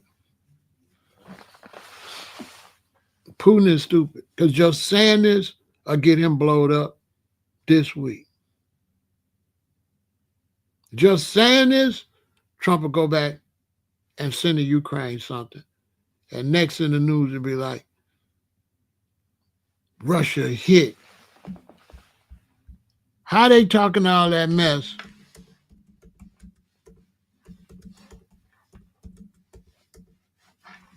When Russia getting hit hard by the Ukraine right now. Why they don't do nothing about that? How they gonna do something about that?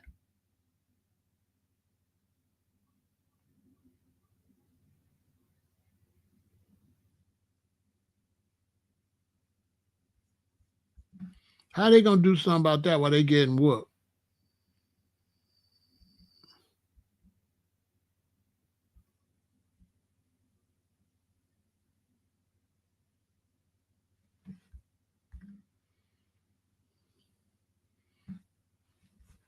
That don't make sense. Russia over there getting dogged out. You know what I'm saying? Talking crazy. You know what I mean? Talking crazy. Why they over there getting dogged out? Man, Ukraine sent them drones up there and blew up all Russia's stuff. Ukraine's massive drone attack deep inside Russia lays bare Putin's vulnerability.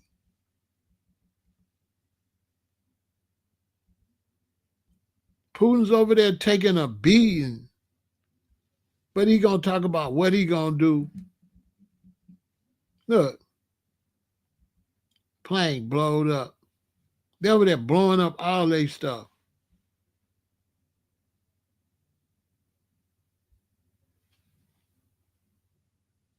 Russia over there getting dogged and trying to talk crazy. Trump laughing.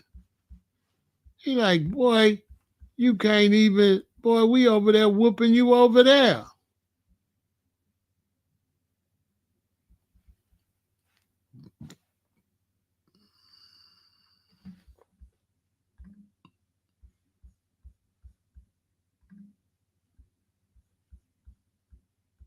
Look, Ukraine's audacious drone attack sends critical message to Russia and the West. Hey, over there. And he talking big. What he gonna do? What he gonna do? And he over there getting dogged out. Man, he getting dogged. Trump and them laugh. I know he cracking up. He like, why you worry about what we doing? What we doing? Why you worry about what we doing in Iran? We doing you. They getting dogged. What's going on, Xavier? Man, Russia getting dogged. But they blew up like 800. They blew up like $80 million worth of equipment a couple weeks ago.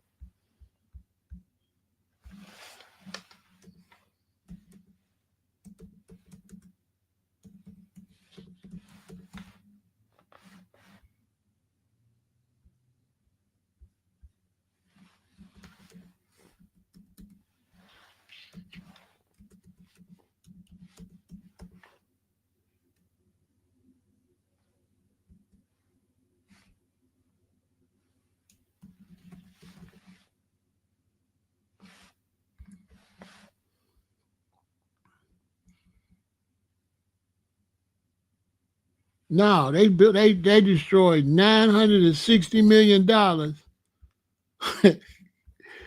They destroyed $960 million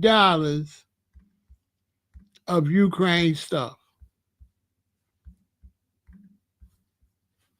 $960 million worth.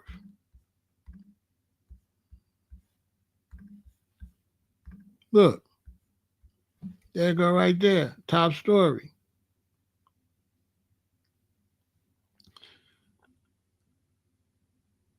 This was 2 months ago. Ukraine destroyed $960 million worth of Russian KH-101. Ukraine say Russian military losses to top 1 million. Constantly. Ukraine destroys Russia rare super heavy 2S7.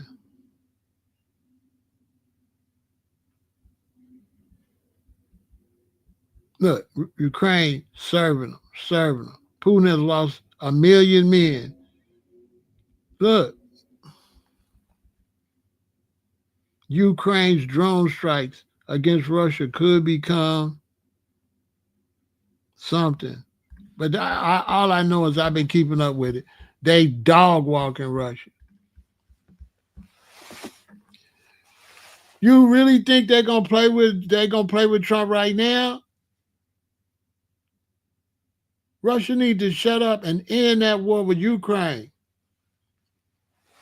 Because it ain't nothing for them to send one over there now. They on dummy right now. America like, okay, we got to put everybody in their place and let them know we still number one. Okay, go hit them. Putin keep talking. Knock his noodles out. Get rid of him. And he out of there. Yeah, they had a drone flying around the Kremlin. They getting decimated. Russian military ain't never been nothing. They fraud. They fraudulent. Russia fraudulent. They broke.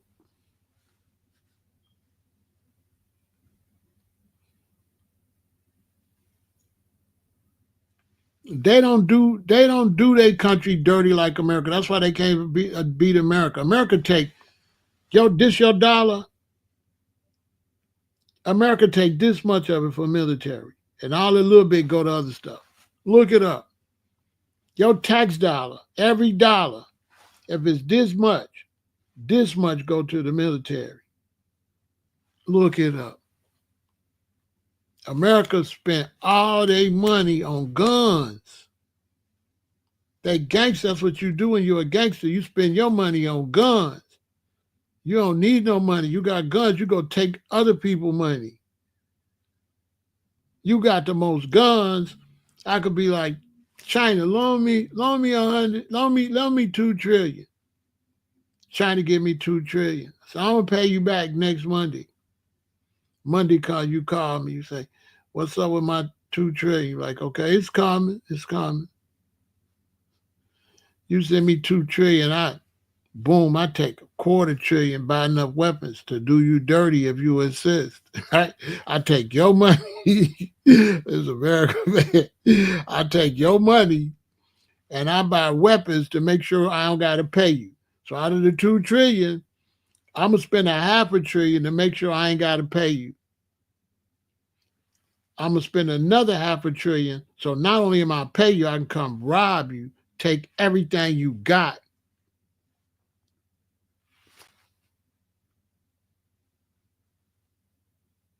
Because this America is the most, that's why everybody hate Americans. This is the most gangster place in the whole world. Tell me where you got any blacks that's as gangster as blacks in America. Nowhere. That's why they don't want us to come nowhere. They don't want a lot of us go to Africa like or nothing like that and get like a stronghold. It's a wrap. They'll never get it back.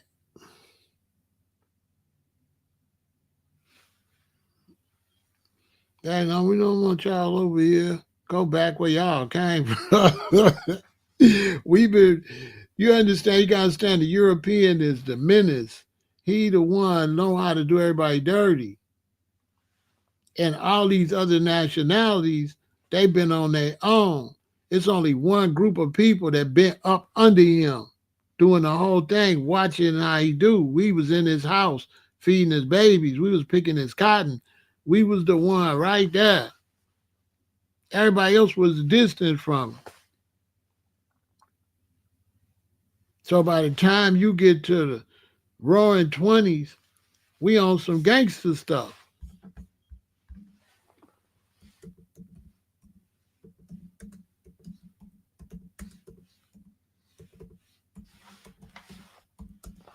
That's how we got so far.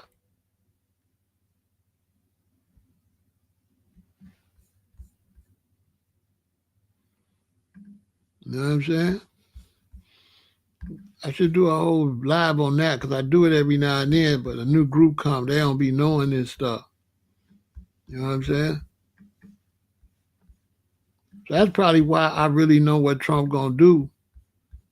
Because you know we raised under them. We know how they think.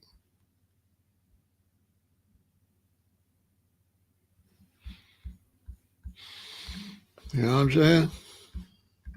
They can't. They not gonna win with this. It was a setup. You can't believe nothing Trump say. They listening to Trump.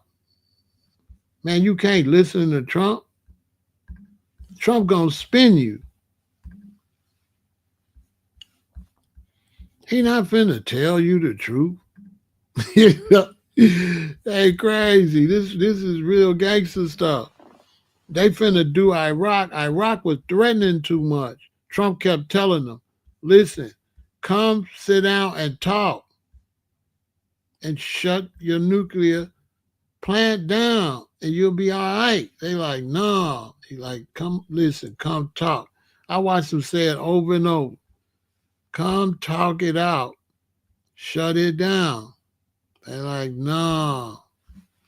He like, okay. I kept telling you. They ain't want to listen. Now they gonna get decimated. You know what I'm saying? They gonna get decimated. Crazy.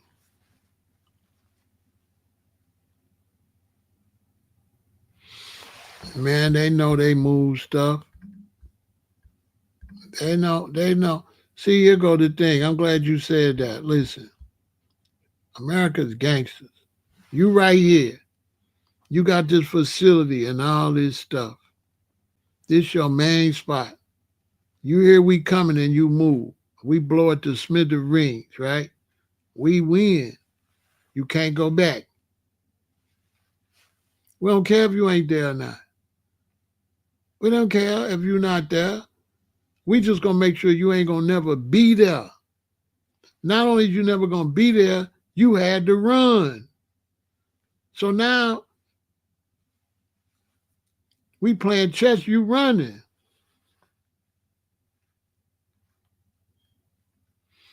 No, the U.S. wasn't tricked. They wanted to decimate that place, whether you there or not.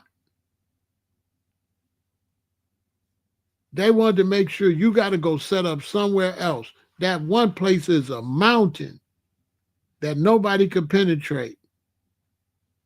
Once they chase you out of there, you're done.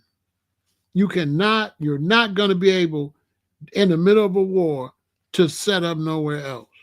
It's not going to happen. Because now you're moving, and now satellites see where you're moving, like, oh, you're moving now. Where you going to go? You've been embarrassed, regardless if you're there or not. They blew your spot up. If I live in the house, and this is a house, and I got an enemy, and I heard they're going to come blow the house up, and I leave and he blow the house up, I lost. And people say, man, he wasn't there. Irrelevant. They blew it up. They was going to blow it up whether you there or not. They blew your house up and you had to leave. You know what I'm saying? You had to leave. That's a defeat. Not only did we blow your house up, we was watching when you left. Are you in place, Pharaoh? Yeah, I'm in place. Okay, we finna tell them we coming to blow it up. You tell them we coming to blow it up. They start leaving. We watch where they go. Yep, they leaving now. They leaving right now. Okay. Yeah, Joey's on them. Couple of days they get reset up. Joey say they on 8541 west, 200 degrees north. Boom, got it. Blow it up. Boom. You over there thinking it's sweet. But we know where you went. You went to your other spot. Thank you. Now this time, we ain't gonna tell you we coming this time. We just gonna blow that up with you in there. You know what I'm saying? It's like gangs, like, bro, don't nobody care if you ran. We blow your spot up and put fear in your heart. And what your troops gonna say when they see you couldn't fight back and you ran and let us blow it up? You got to hold this L. If they blow my spot up, that's an L. I can't be like, yeah, but I wasn't there. No, I took an L. They blew my spot up. You know what I'm saying? They blew it to smithereens and put it on the news. Man, that's an L. You like, but we wasn't there though. And he like, because you ran like a little girl. You know what I'm saying? That ain't nothing to brag about. You ran for they nuked your whole, blew your whole spot. Blew your whole spot up. And you talk about you wasn't there. Oh, man, that's crazy. They blew your spot up. Okay, you got to go find another spot. Now they got you. They put the satellite on you. They let the message leak. They coming, and they see right where you ran. They blow your spot up. So now you ran over here. Now you can't run back there. Where you gonna keep running to next time? We got you on the run. You ran. You know what I'm saying? So you the big general, but when they ask you, so when America came, what'd you do? You're gonna be like, I ran. Their whole name is I ran. Their name is fitting because they ran. I ran as fast as I could. Why they name? Look at their name. Their name is I ran. You know what I'm saying? Unbelievable. You can't make this stuff up. Yeah, you ran, punk. Over there wolfing and stuff. Come on, man. This is America, boy. We ain't scared of no dudes and no hair wraps and no big old sheet type stuff, bro. We not scared of you. You gotta have some jeans on. Boy, what? You gotta have some pants on and stuff. You know what I'm saying? We never ain't gonna scare of no dude, them type of dudes like that. Yeah, they said every American citizen is a target, which means all y'all is a target. Once again, stupid stuff. You know what I'm saying? Especially in the hood. I hope that don't go to the hood. I hope the hood don't hear that. You know what I'm saying? They doing too much.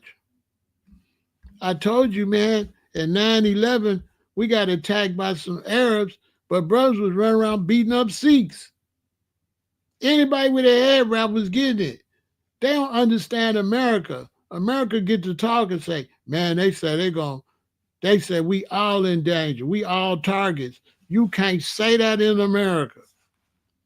Now, especially black folks, we don't know one type of Muslim from another one. They say, man, black folks love joining beefs. Black folks, black folks in the hood won't have none political about them, won't be on none political. But when it's beef, right?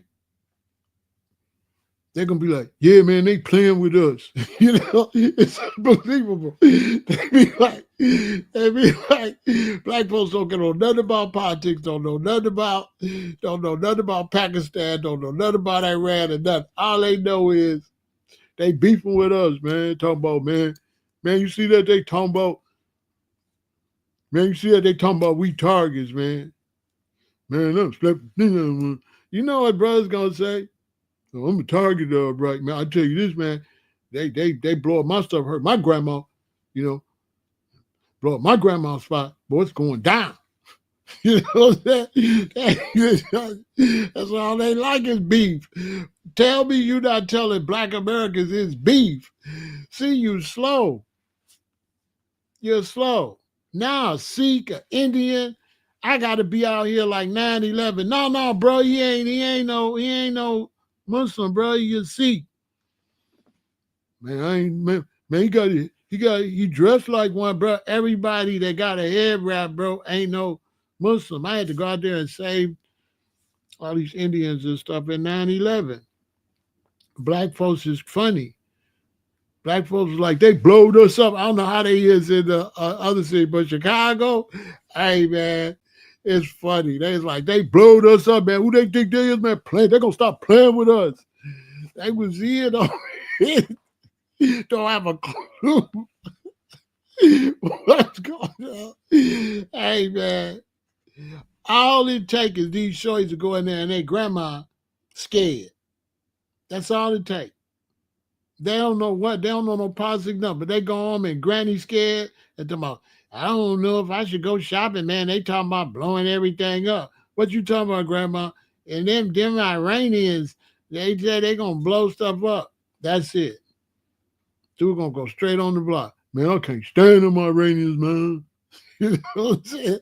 You don't know Iran from Pakistan. Hey, man, if you live around this many black people, you'll be laughing, man. It's not funny, but it's kind of hilarious. Because they going to jump in stuff they don't even know what they jumping in. But it ain't going to be smart to threaten no Americans. But go ahead. They ain't going to do nothing but they through. Talk about all Americans, citizens is a target. Man, listen. Everybody that got that light kind of skin with a beard is a target. We got to be out there. No, man, he's from India. They crazy. Don't say that, man. Don't say that. Don't say that, because that going to spread. They own that. This is America gangbang, boy. You want to be the other gang. Boy, what?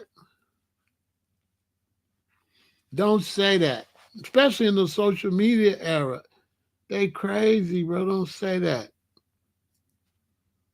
Ain't nobody scared of y'all anyway. Come on, we a target, bro. Listen, we'll call ice on you. Right now, we on that ice. You know what I'm saying? We on them ices, boy. We call ice on everybody. Get him out of here. You don't belong here. So all you gonna do is make it hot for everybody, because black folks don't know one Middle Easterner from another. You just gonna ensure you get the hell out of here. They gonna chase you out of here. Especially the money tight. The money tight right now. They could use them empty spaces you taking. Okay, listen, Miss Saudi Arabia, you won't be doing no more massages, no more nails or nothing. You gotta go. I know your lease is up to be renewed, but we're not renewing no leases right now. At least not for you. You know? They gonna go. Oh man. The other dude out of Riverdale, they tore his whole gas station up after 9/11 G right. After 9/11, the brothers went in there and snatched all the chips and everything. They was real hurt over 9/11. It was unbelievable. They was so patriotic after 9/11. Ain't give a damn about patriotic. Nothing. Man, they talking crazy. They gon' man, listen. Let me get out here and somebody like that play with me. You know what I'm saying?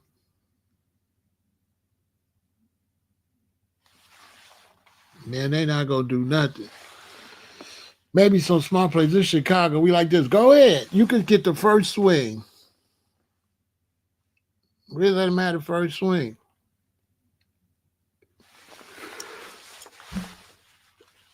If they mess up in Chicago, it's a wrap. Won't nobody be able to save them. And that's gonna go across the whole country because there's so many black people here. Black people gonna be take that personal. Man, they attacking us, man. They done went too far. Man, they need to go home while they can. That would be my advice to them. Man, go home. Don't stay here and get in this mess, man. You're going to wish you didn't. This is not the mess you want to be in. For real.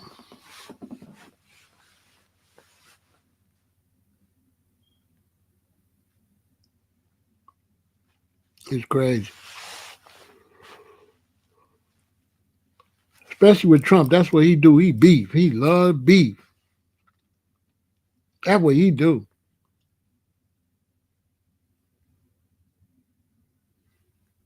That's what he do. Some of these other politicians in these parties, they like to play around with Trump. He ain't got no party, really. You know what I'm saying? They shouldn't be playing with dude. They should really check his, you know what I mean? Man, they'll never get to the White House. They crazy. They ain't got the capabilities to do nothing. These people got satellite. They can see you before you get there.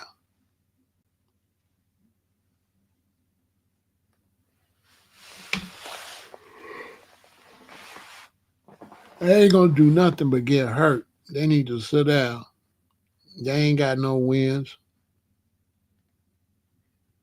Man, they ain't got no wins.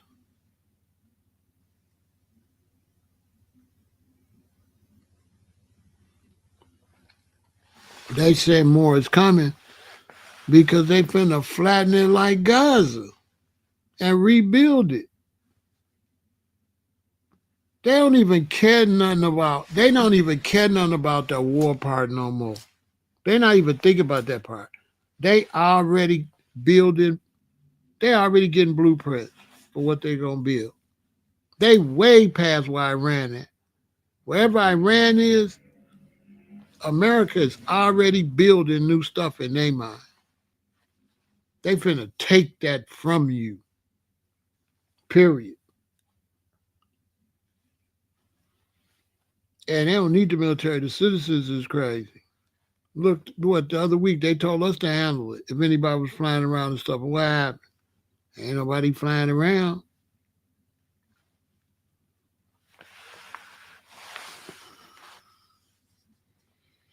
They don't really know who they fighting like that. You know, a lot of black people, foreign people, they ain't been in the belly of the beast. They kind of playing around. If they was in Chicago, they'll know what it is. Nobody don't care nothing about what they talking about. We not gonna let you come. If a sister go start a business and slowly get people to come in there, she got somebody to come the second week. She got somebody to come in there the fourth week. If she make up something or she doing something, she ain't gonna want to just get that up.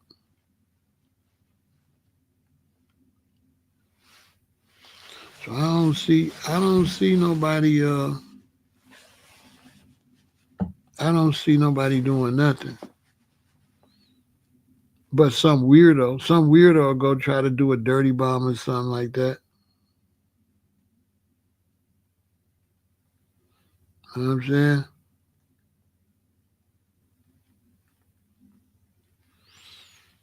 Yeah, ain't nobody paying them no attention. They gonna pay. I don't know how he gonna be mad when the land was given to the son anyway.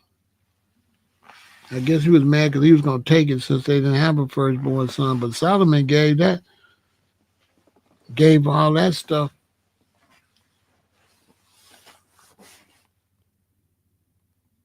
to the Hebrew Israelite brothers. I don't know what make them think it's still there. They don't read no scripture.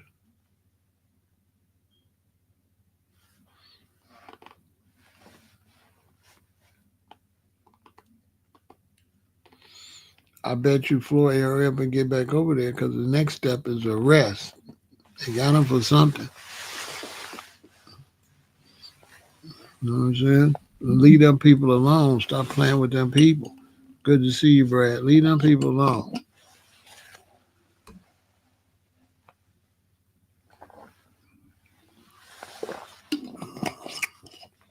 Leave them people alone. Black people, mind your own business. If you're gonna take side, you're supposed to take the USA side. You ain't supposed to take no Iran side. I wish I would take Iran side over the US. Man, they crazy. They wouldn't take the US over their side. If it was some people from Iran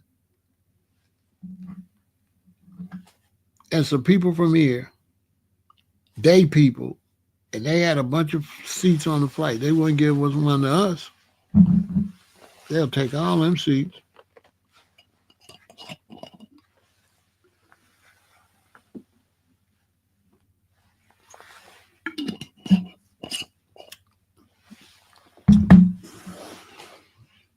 Them people fighting a losing battle. You got to have a military mind state. You know what I'm saying? I wouldn't do none of that shit they doing. I wouldn't do that. No way. No way. No way would I bring all that pressure down on me. They just moved everything. So all that land, that new spot, they just put that there to shoot free throws and all that. They just built all that up. And it was supposed to be for the public or whatever. They're not gonna let you just take it and nobody else can come. You got a time limit while you shooting the movie. That's crazy. So look, y'all, that's it for tonight. Y'all stay positive. Stay out of the way of all that foolishness. Stay out the way. Because you ain't going to prove nothing by getting in there. You ain't proving nothing. All you going to do is bring the police down on yourself. That's all you're going to do. That's all you're going to do. So, do better. For sure. Yep. Leave that crazy stuff alone. Don't get involved in none of that. Stay in the house out the way until it's over.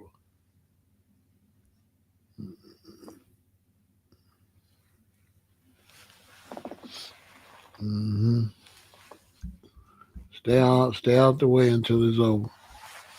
Don't get involved.